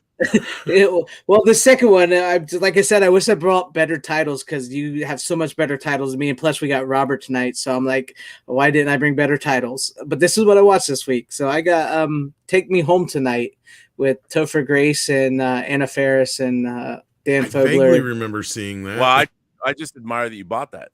Yeah, I like it. I'll be honest, I'm a sucker for movies set in the 80s because I'm a huge 80s fan, and sometimes I get movies that probably should get a pass or not get a pass. I give them a pass. So, but yeah, that's a movie. If I saw it at $6, $5, it was cheap. It wasn't expensive. I'll give it to you. Yeah, it's a good film in that respect. Yeah, it's got Chris Pratt in it before he was famous, so. Yeah, it's essentially a movie that's trying to be like an 80s movie where they're going to a party. The kid doesn't know what to do with his life. He's going to hook up the girl of his dreams. If I remember right, doesn't it have a lot of American Graffiti kind of vibes to it? It's sort of like that. It's sort of like that, and sort of like because that came out when I worked at the video store, and I think that's kind of how I sold it to people. It was like, yeah, it's kind of like American Graffiti, but set in the 80s. It's kind of got that. I It's kind of remember got the flair of like what am I trying to think of? Not that it's in the same league as this movie, but with Matthew McConaughey, where they go, all right, all right, all right. Oh, What is Dazed and that? Confused. Dazed Maybe and- that's the other one I said. Maybe that's Yeah, it's the one kind of I got like the said. 80s vibe of trying to be like a Dazed and Confused type movie, Or maybe but it that's doesn't what I really compared hit it that. more to. Yeah, it doesn't really hit that note. Like I said, it's not in that league, but I have a soft spot for movies that try to capture the 80s seriously, because it's not trying to be a parody. It's trying to actually, like, this movie is supposed to be the 80s. So, they do the cocaine and stuff like that, and the party, where everybody goes to the party, the big party in the movie stuff. But wait a God, I minute. Do miss you only watch cocaine. movies that are made about the 80s, or are you a fan of 80s movies? No, I'm a fan of itself? 80s movies, but sometimes, the 80s like rock. The Wedding Singer or something that's like set in the 80s where they try to go back to the 80s. I Right. kind of sometimes I give a pass on, even though I know sometimes they're Sure. bad course. movies. But like Well, I Wedding like bad Singer, I would movies. argue, is a good movie that does the 80s bad, as opposed to like Hot Tub Time Machine, where the anachronisms in that film drive me absolutely Oh fucking yeah, insane. yeah. I get where you come from. Yeah, yeah. But yeah, like I said, I wish I had better picks tonight, other than A Perfect Getaway. I think that's my best pick of the night. I think that is. But yes, if you like Topher Grace and them, it was written by some of the writers from that '70s show that he made friends with. So Oh. yeah. And I You know, know this reminds me of the conversation that Robert and I had a while back about Wildlife, about how he says, like, that's a bad movie. I'm like, I loved it. I love Wildlife. I know, and you That's a introduced movie me to needs that. to revisit. I know. I Because know. he told me about it. He was like, "Have you ever seen Wildlife?" I was like, "No." And he's like, "It's sort of a sequel to Fast Times at Ridgemont High." I was like, "I've never heard of this." And I bought it from Kino. Speaking of which, and I was like, "I love this movie. I think it's a great movie. I don't get why nobody liked this." Because I told Robert I found it because I got the soundtrack, and I'm like, what the fuck movie is this? Yeah. Sean Penn? What? I would argue that Take Me Home Tonight kind of tries to catch that vein of Wildlife. Yeah, that's what made me think of that too. Yeah. But yeah, like those, Yeah. I like those kind of movies. Those are great films. They don't make them as well as they used to, No, right? Maybe no. American Pie ruined that. I don't know, but Yeah. Yeah. It's a different vibe these days. but What do you oh, gonna I got say? one last movie if we want to move this forward, because I'm Yeah, sure. go ahead, because it didn't Robert's seem like that gotta went go over soon. very I well. do. so- I got to run out to a little bit of a birthday soiree. I figured as much, but I Yeah. did have this still sitting here from last week too, by the way. But my final film, I think, is one you'll have something to say about. You might want to stick around for a couple more minutes if you can. We recently got this, the 4K remaster, although it's only a regular Blu-ray for some reason. Yeah. Pink Flamingos, the Is John that Waters the Oh classic. boy. Yes, it is the Criterion edition. I Completely love that. divine, my friend. Yeah. Oh, my little goodness John Waters gracious. action. Yes, it is purest form. Of course, the movie's famous because at the very end of the movie, Divine actually eats dog feces. Dog shit. Yeah, Yes. and I remember that. And this, I mean, this you know, actually comes with the bag. It comes with the barf bag and everything. The growing up in being a child of the 70s and 80s, when Pink Flamingos was a movie that was really, it was hard to get. It used to be hard to get. When you could get a copy of it and show it to your friends, it was a big deal. I mean, you watch it now, it's hard It's to funny you explain. mention that. I've never seen it before. Oh, It's one of the few John Waters movies I hadn't got. I knew of it. I knew its notoriety. have you But watched like it yet? you just said, Robert. Well, yes, I did. But like you just said, Robert, it was so hard to find in the 80s, and I missed out on the DVD release or releases that they did have, because it was a tougher one to come across. But yeah, I watched it. It is it's an exercise in bad taste. Yes, and it is a crude movie. I mean, it's funny because a movie like Pink Flamingos is really, especially, and I don't mean to bag on younger people. It's just that it's a different time, and we now live in a world where a lot of people don't like to go back and watch older films, especially low budget older films. That irks me because I love low budget older films. I mean, but this is a really low budget film, and I think a lot of people today would have a really hard time watching this movie. Oh yes, they would. I mean, but the aesthetics of it, it's hard to explain to people, because especially if you like if you're 30 years old right now, or let's say you're 40, even if you're 40 and you were born in 1982, you started watching movies in the 90s. You know, you became a film fan maybe as a little kid, but there were no movies that looked like Pink Flamingos. They did not make, even the lowest budget movies did not look like grindhouse 16 millimeter. Oh, this is like Texas Chainsaw Massacre looking stuff. Yeah, It was you shot on like can't. 16 millimeter. Yeah, it's people who watch it. It lo-fi doesn't cut it, and it's so people can't go back and watch. It's very hard for them to watch those kinds of movies, and Well, yet yeah. if you can adjust your mindset, this movie's pretty outlandish. It is outrageous. Well, here's the thing, Robert. As I've said, I am actually a huge John Waters fan. I adore him. Like I almost think of him. He's like that lovable gay uncle that everybody has. The lovable gay uncle that got you stoned the first time, right? And showed you really bad Italian films or something. And porn. Straight porn. Yeah, straight up porn. Gay. Yeah, because and he's just lovable that way. So like I already kind of knew what I was getting into, and that's the thing I've always warned people about John Waters. Is either you get him or you don't. And if you don't get him, then you're never gonna get any of his films. I mean, he has a few that are accessible, like Hairspray and Crybaby. Right. But this is at the Serial Mom. Or Serial Mom, yeah, thank you. But this is at the full other end of the spectrum. Like this is, when I say this is John Waters in his purest form, like you actually get to see in this film the sprouting of a filmmaker, right? Like you can see that this is clearly amateur as fuck, but there's something here. And this guy has a campy sense of humor that really encapsulates camp and gonzo like you wouldn't believe. And if you don't get it, then you just don't get it.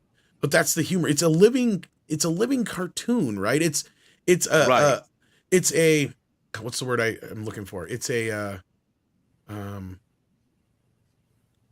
it's like a gay man's, it's a bitchy gay man's revenge tale that is just full of these characters that are fucking insane, but you love them the more insane they are, right? Like, because that's the thing about Divine is the whole point of the film, and not to give too much of it away for Greg, but like the whole point of the film is that these people are upset because Divine is the most disgusting person in the world, right? And they want her title. So basically, the whole movie is this revenge story on her. And how she can one up them no matter what she does. And it doesn't really play out in the way you would think. I mean, it's very grindhouse, like Robert said. I mean, you can't even get into some of the depravity that this movie gets into, right? Like, I mean, it's very famous for more than just the dog shit scene. I mean, there's other things I don't even want to discuss on the show. Like, yeah, you can't. You'll get canceled. I don't even know how the fuck John Waters got this movie out in public.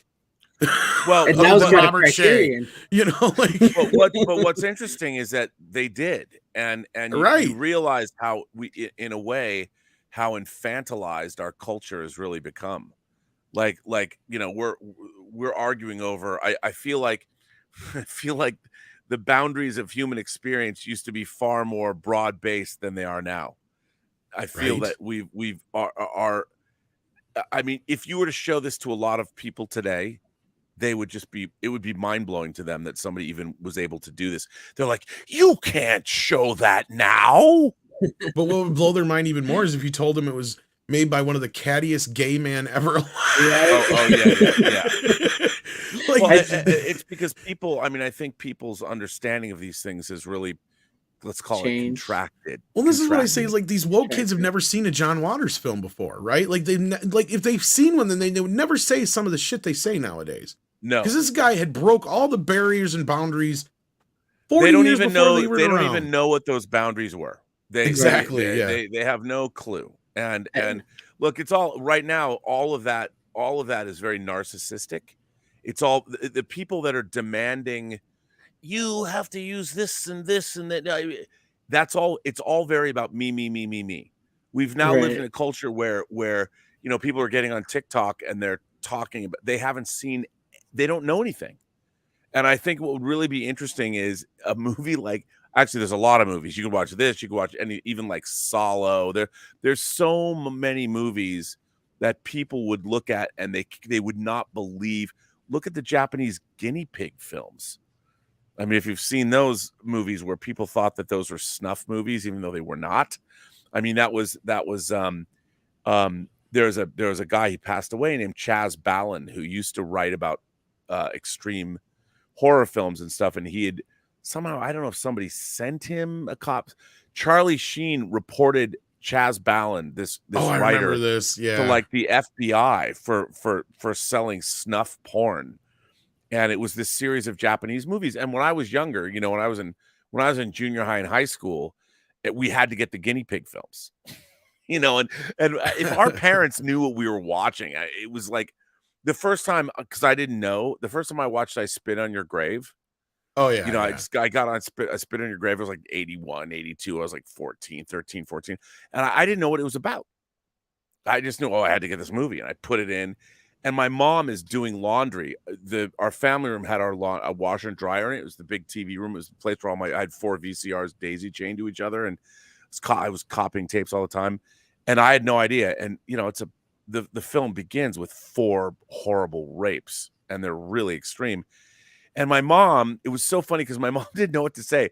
She's like, what is this you're watching? I mean, it was so inappropriate for me to be watching. and even more so that my mother, I mean, it was so, if you guys haven't seen I Spit on Your Grave, I don't. Yeah, actually, it was a movie I brought up here. Yeah, he brought it about up 2 months ago now. And whenever now they get did a that one beautiful release. 4K remaster. That pissed me off because they got a new version of it coming out now too. Did you see that? They got a 3-disc version now. Instead. Yeah, I mean, it's a movie I have to say I do not like. I don't like sexual violence against women depicted in this fashion. But yeah, when I was watching it for the first time, I can't even imagine a 14-year-old kid watching I Spit on Your Grave today. They would turn it on, and the actual quality of the image, they'd turn it right off. They'd never watch it. But at the time, I mean, my mother, she went into some weird existential, like you gave it. She was like a robot with conflicting messages, and she's like, my mom's like, because like this rape scene happens. My mom, she didn't want to tell me I couldn't watch it because it wasn't. But she didn't even understand. It wasn't even in her wheelhouse that I would be watching something like this. She didn't even know somebody had filmed something like this. Right. And there my mom was just doing laundry. I was probably watching it on a Saturday afternoon. Like, yeah. Because she would come down, and I watched comedies and horror and old classic 40s, you know, Ealing Studios movies. She never knew what I was watching. I mean, I was watching all different kinds of things. And this was just yet another in a long line of things that my mother would come down and deal with whatever was on the screen, whether it was monsters or Alec Guinness playing 34 roles or Apocalypse Now or whatever. But this was something that my mom had never seen before. And she was like, wow. She didn't know what to say. She knew, she was like, there was no way in God's green earth that I should be watching what I was watching. But my mom, it was not in her realm of experience to tell me not to watch something. Because I was always going to the bookstore, and I was very studious about the films. And I had been working in video stores since I was 13. So my mom didn't know how to tell me not to watch this. And this was so extreme. The violence and the sexual violence was so horrible. And my mom just didn't know what to say. And I felt bad for her because I'm like, perhaps I should turn this off. I just remember thinking, he had to comfort his mom for what he was watching. Yeah, because but I've never seen anything like it, and I can't stop watching. And the funny thing is my mom knew that she was like, thank God, like Victor Fontaine, thank God my mom wasn't there when Camille Keaton castrates the lead rapist. Oh yeah. And I didn't know that shit was even coming. I hadn't seen it yet. I'm like, oh, actually, that may have made her feel better. She'd been like, oh God, at least there's some kind of justice in this movie. Like, oh, my mom, it has a moral. My mom would have just wigged out. Oh really? No, that's a movie which is weird because my mom wouldn't watch that either. But my mom is a real prude when it comes to a lot of horror films. Like she did kind of like when I would watch them as a kid, she would really always express her displeasure with it, right? Like, she wouldn't let me watch them until I was at least close to being a teenager, like, 11, 12, 13 age. And even then, she was always constantly griping about it. But she did kind of get into the Nightmare on Elm Street films, which is funny because she said, oh, Wes Craven, I know that name. She goes, that's the guy that made the movie that scared the shit out of me as a kid. I'm like, what? She's like, Last House on the Left. I'm like, you've seen Last House on the Left? Oh, yeah. And that's a rough movie, too. Mm-hmm. Yeah, and she's yeah. like, she explained the movie to me. I'm like, I know what the movie is, Mom. I just can't believe you fucking saw it. That's right. Because like this is the same woman that told me that she couldn't sleep for a week after seeing Jaws. You know what's funny? The thing about Last House on the Left is it's about parents that take their revenge over the rapist murderers of their daughters. So maybe your mom's like, yeah, I can get behind that. Well, no, she was quite well. I mean, she talked about. She's like at the end of the movies, like she did talk about it like it was a decent film, but she did get into the brutality of it. She's like, I just can't believe what they showed in it and all that kind of stuff. And she's like, she told of course, she knew about the famous scene. I'm like, yeah, I know about the famous scene. Blah blah blah. Yeah. I had not seen the film at that point. But it was the only other, but the end of the story is eventually I ended up finding it when MGM released it in the very last days of VHS. MGM just happened to drop that on VHS one last time, and it had not been released in years. So I happened to grab it, and I told my mom, and she actually sat down and watched it with me again. That was one of the few times she watched a horror movie with me besides Nightmare on Elm Street films. It was kind of weird. That's a weird my mom would never watch. Well, it was just her like re-experiencing that shit, and she's like, "Yeah, this movie's worse than I remember." But she's like, "Yeah, it's way worse." Kudos to your mom, though. Good on you, Miss Connors. Yeah, because normally that's not her style. Like my mom is, and Greg's probably heard this too. My mom is the type that she likes movies like on the Hallmark Channel with talking dogs. Like that is my mom. Yeah. My mom loves that. She would absolutely. If my mom walked in on any of those movies, she would die. She would hated Jason and all that shit. You gotta get Brian Barth. Brian Barth asks Robert, question: have you heard of Solo? He just brought it up. Yeah. Hold please. Hang on. Hold on. Yeah, he just brought it up. Funnily enough, though, my mom hates horror, but I caught her watching New Nightmare one time on TNT. Oh, really? Yeah, I'm like, you were watching that? No, I'm not watching this. It was flipping around and caught the end of the movie. She said, like, bullshit. My mom will absolutely. She's like kids movies, Hallmark, Disney. Yeah. She will refuse to watch any horror movie. She's never seen them. Time. That's what my mom's like. Yeah, she won't watch anything that's like too. I mean, she likes like action films, but yeah. So one of the things I'm doing in the Raw Observatory is, I'm taking like my laser discs, and I found these really cool frames because I haven't, I have a laser. Yeah, I remember you talking about this on one of your streams. So. Yeah. Oh, it came out. Oh, no. Oh, shit, don't lose it. Yeah.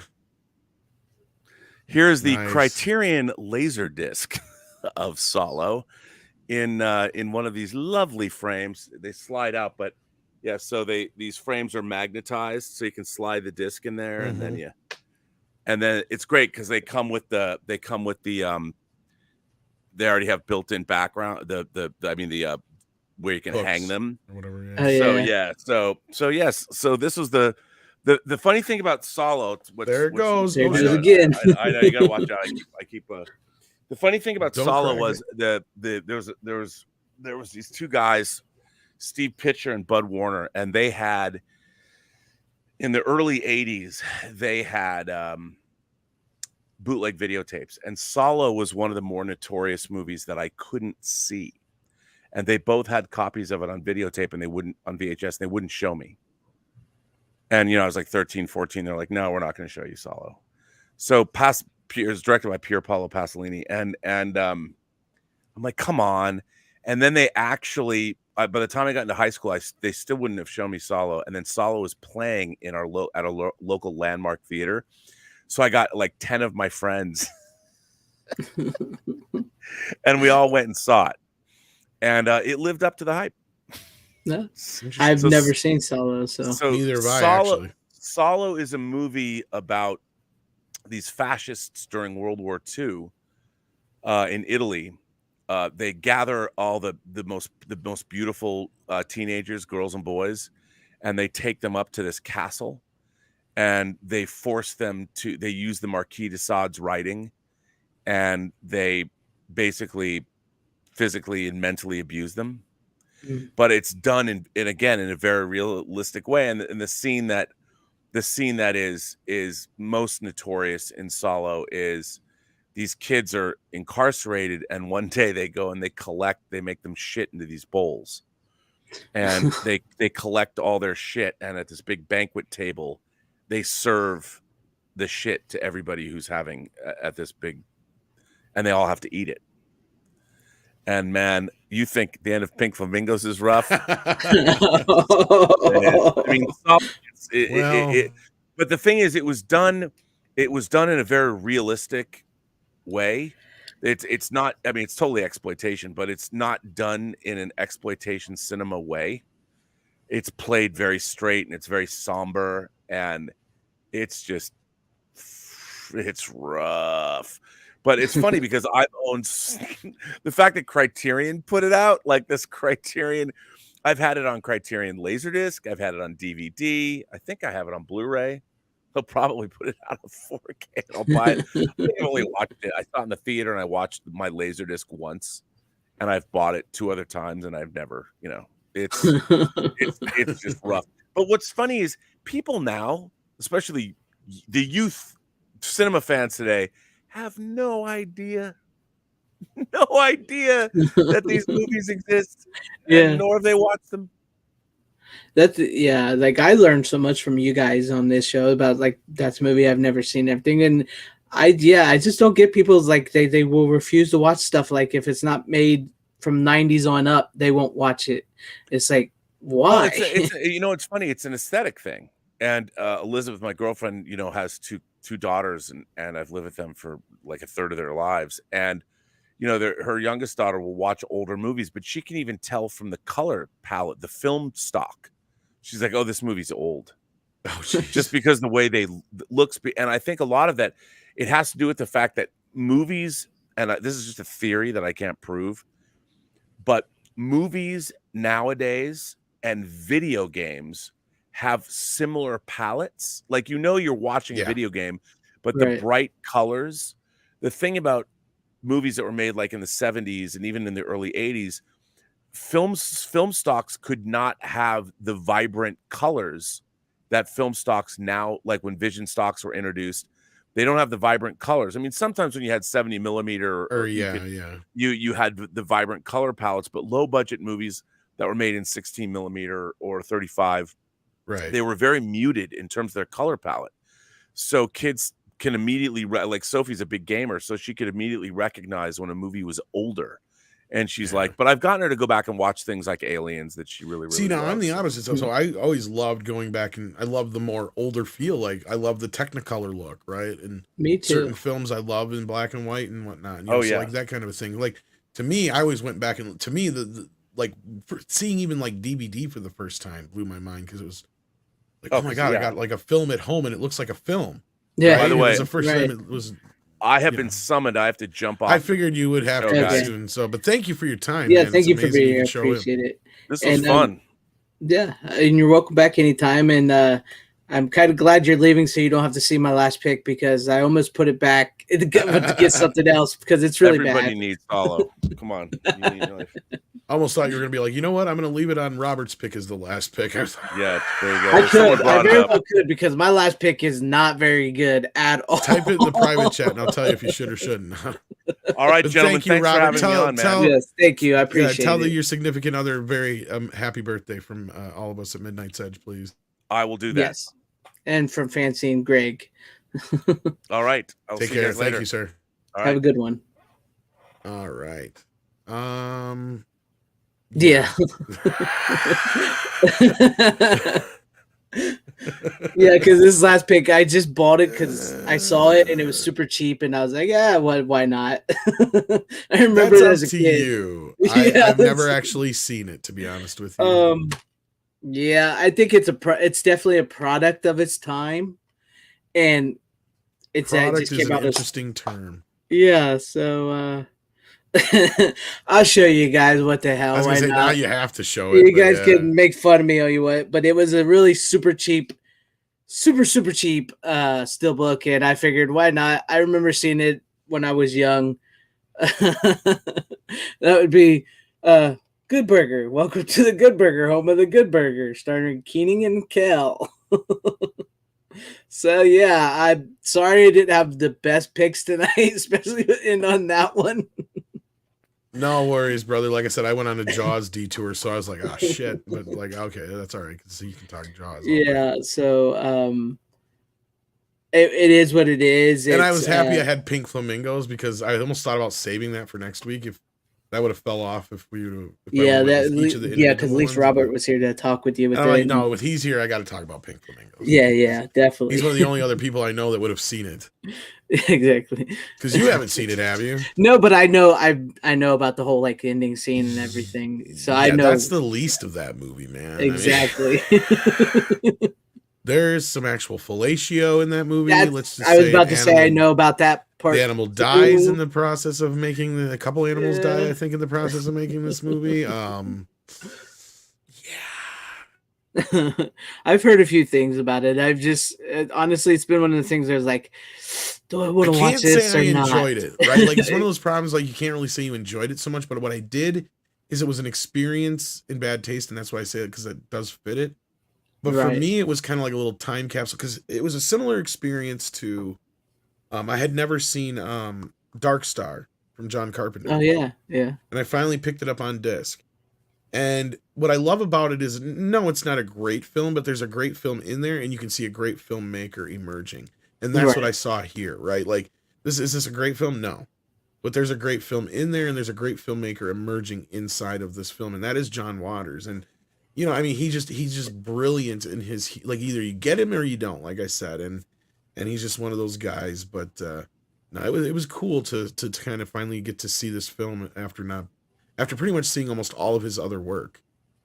This is like, it's kind of weird to go back to his first film and finally get to experience it. So, I guess it's something you have to experience, even if you probably don't like it and you like film and stuff.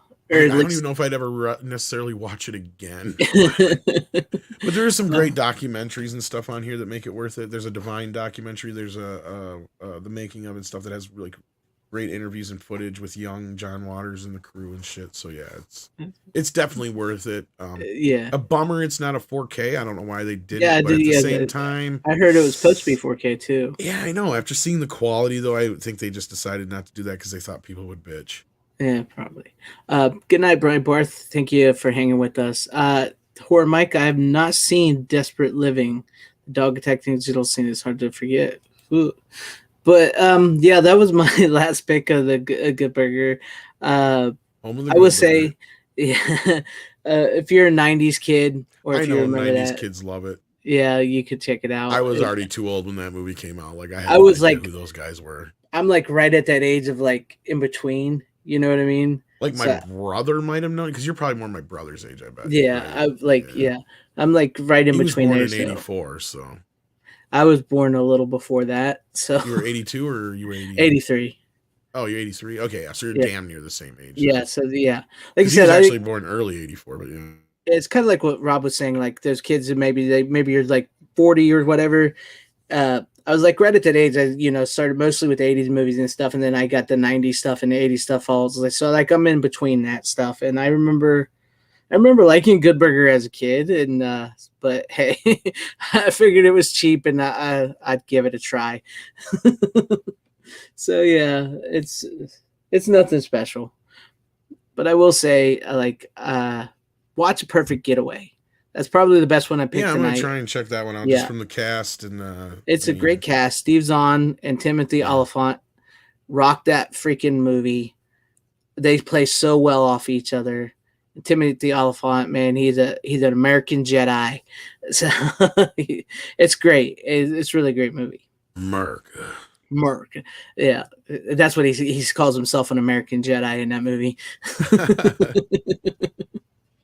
It's been a fun evening. Yeah. So Robert unexpectedly showed up, but that was fun. So. It was nice to have him. I wasn't sure if he was going to or not. When we had our little phone call, it was kind of weird, but yeah. Yeah. Well, he dropped you in the dog food. So. But yeah, that was I wish I had better picks tonight. Sorry for the last, especially when we go from like Pink Flamingo to Salo and then Good Burger. Yeah, I don't know if you could have topped a Criterion Collection. Yeah, there's no way I could have. I'm topped that up. Unless I would have got my Shaft, I would have been like Shaft. But phrasing. Exactly, phrasing. But yeah, Shaft. Talk about Shaft. He's a Did you get that yet, or not yet? But it is still $25 on 4K from Amazon. Almost So worth grabbing it, I'm man, getting 'cause you that. get both the first and Yeah, second you get film in both there, of 'em. man. Yeah, I did go check that out, and I saw that. I was like, that is really $25, so I'm gonna get that. Because it's like 17 just for the second film by itself. Right, right. But like, I ended up buying Vice Versa because of you. So At least that one's cheap because it's Milk yeah, Creek. that was super cheap. It is Mill Creek, but Mill Creek. Yeah. So I don't expect I it to wonder be how really well good. that. I mean, not that it was a great film when it came out, but I wonder how well it held up. Yeah, that's what Probably I'm not curious very because I well. haven't seen it in a very long So I'm time. trying to remember because, yeah, like of all those movies that came out at the time, I think that was the better of the bunch.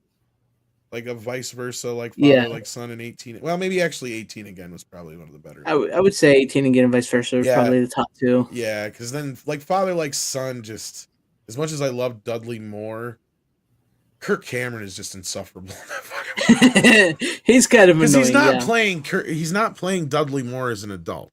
He's just playing an asshole. Yeah. He Like, that's couldn't all it really is. like mimic him. At least with Fred Savage and like at least because Fred Savage was a decent actor at that age, so like he was actually playing off of the adult factor better because you can actually buy Fred Savage in that role, right? So like that works, and of course George Burns 18 Again is a little bit different, but that one's grandkid, not a grandson or not a son, Yeah. but His no, it grandson. worked, but that one's a little bit Yeah. more different because it's more of an adult fare, but yeah. Yeah, it's a little more adult. But you just But- watched that on VHS, did you not? I haven't watched it on VHS yet, but I Oh, but it was in plan your on it. hall, yeah. Yeah, it was in my hall. I just haven't got a chance to watch it yet. But that's one I've been wanting to because I want a Blu-ray of that, and there's no Bluray of it, and the DVD I is can't believe outrageous. Mill Creek or Kino hasn't done that one yet. Exactly, I and just like can't understand that it's because it not was as out- released endlessly. Because it wasn't. Isn't that a Good Times or something like that? Yeah, tape that version was you got it's like Star something or Star Maker, whatever. Fuck Yeah, one of those Star ones. Maker. Yeah, that's Yeah. it. Yeah. Yeah, Because like that's the thing is that movie was released a dozen times on video because it was one of those famous SLP release films through hmm one of those off-brand fucking yeah. companies. So like to me, it tells me that the license ain't very hard to get.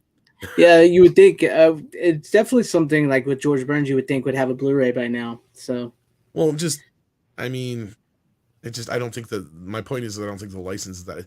There's certain ones of these movies that, like King Ralph was another one of those that got released all the time by Good Times and shit like Right. that.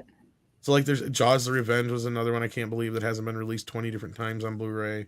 yeah, Like, I I mean, get for what some you're reason saying, there's like, certain the of these license. movies that Good Times and stuff, yeah, they used to get the license so easily. Halloween 2 was one that used to get licensed out quite a bit. yeah, Now not so much because of the franchise being worth more now, but I mean, back in the day, like there were some of these movies you couldn't throw a rock without hitting one of the Good Times fucking video treasures or yeah. Good Times Video Treasures. something like that version. I hated that because you'd see a movie, you're like, fuck yes, I've been look. Oh, Yeah, it's and your heart would fucking sink because it would say video treasures on the back. Yeah, And you were just about to say, Mine, never mind. yeah. I don't think I want that one.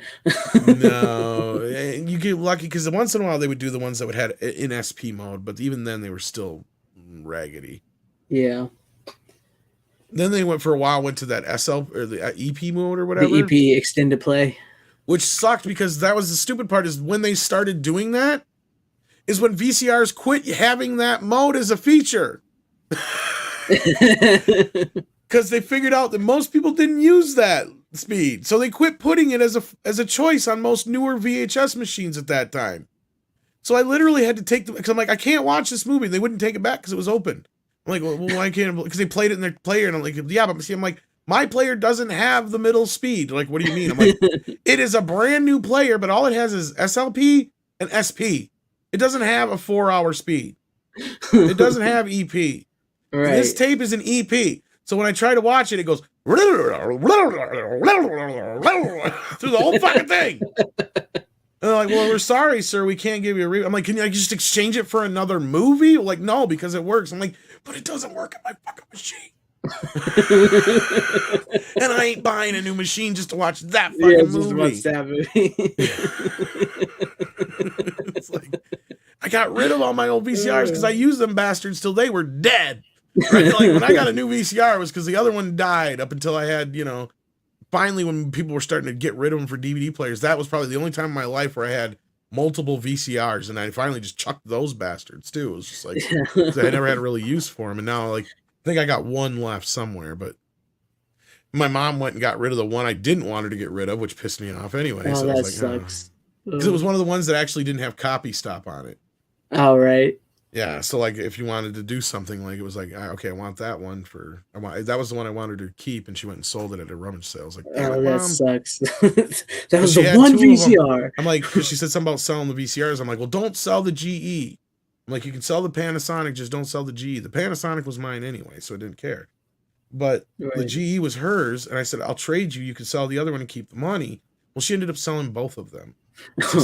Damn it, Mom. I really wanted that. Because ironically enough, the Panasonic was the one that didn't have the EP mount.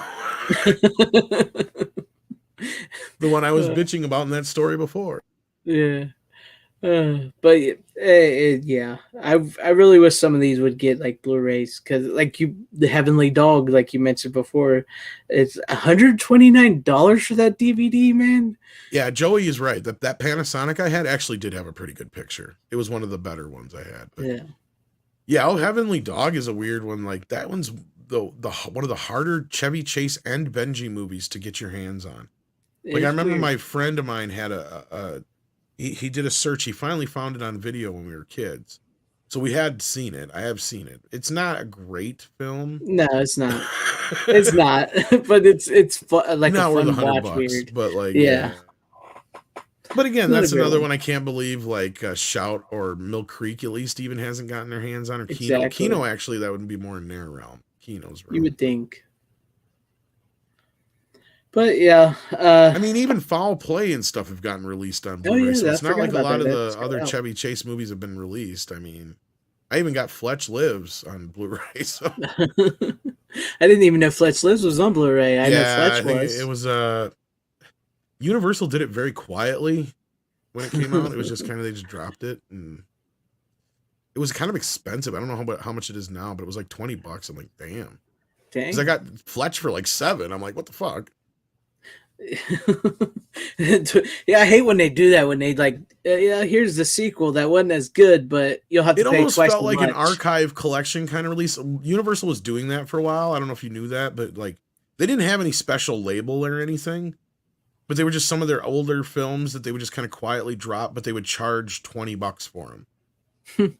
And I waited to get some of them because originally some of the earlier ones were like Problem Child 1 and 2, Right. and Great Outdoors and stuff like that. And I'm like, what the fuck? So I waited, and then they went down to $10. So then I got them when they were $10. But I was wondering why Great Outdoors was so expensive there for yeah, a while. They did that though. It was like this weird kind of thing they did, kind of like with Warner Archive, where they'll drop them, but you're paying for them. Yeah.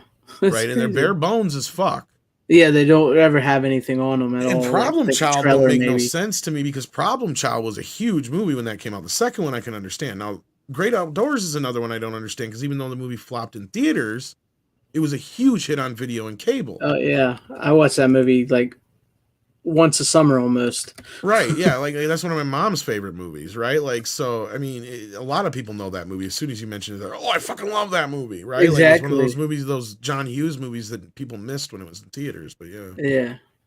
Yeah. Good night, Tim Morrell. Thank you for hanging with us. Yeah, it's that's crazy. That makes sense now, because why some of those were. I don't know why they did that, but yeah, I mean, they've still released a few here and there, because like Fletch Lives wasn't even that long ago when it came out. But now they've started to actually license them out a little bit more, so we'll see. Because like another one that pissed me off was The Wizard, was when they released like that. And Oh yeah. I bought it and I paid like the $17.99 or $20 or whatever it was for it, and then fucking Shout Factory turned around a year later and released it. Yeah. Luckily though, it was a new scan with it was all special features and all that shit. Because their version of it was a bare bones, and it was an old scan. Yeah.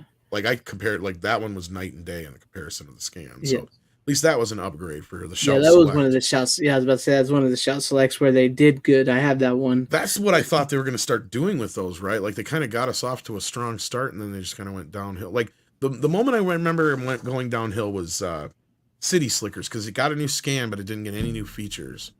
And like from there on out, they kind of had this thing where they just throw on the old features. Yeah, that's what you was talking about before. Yeah.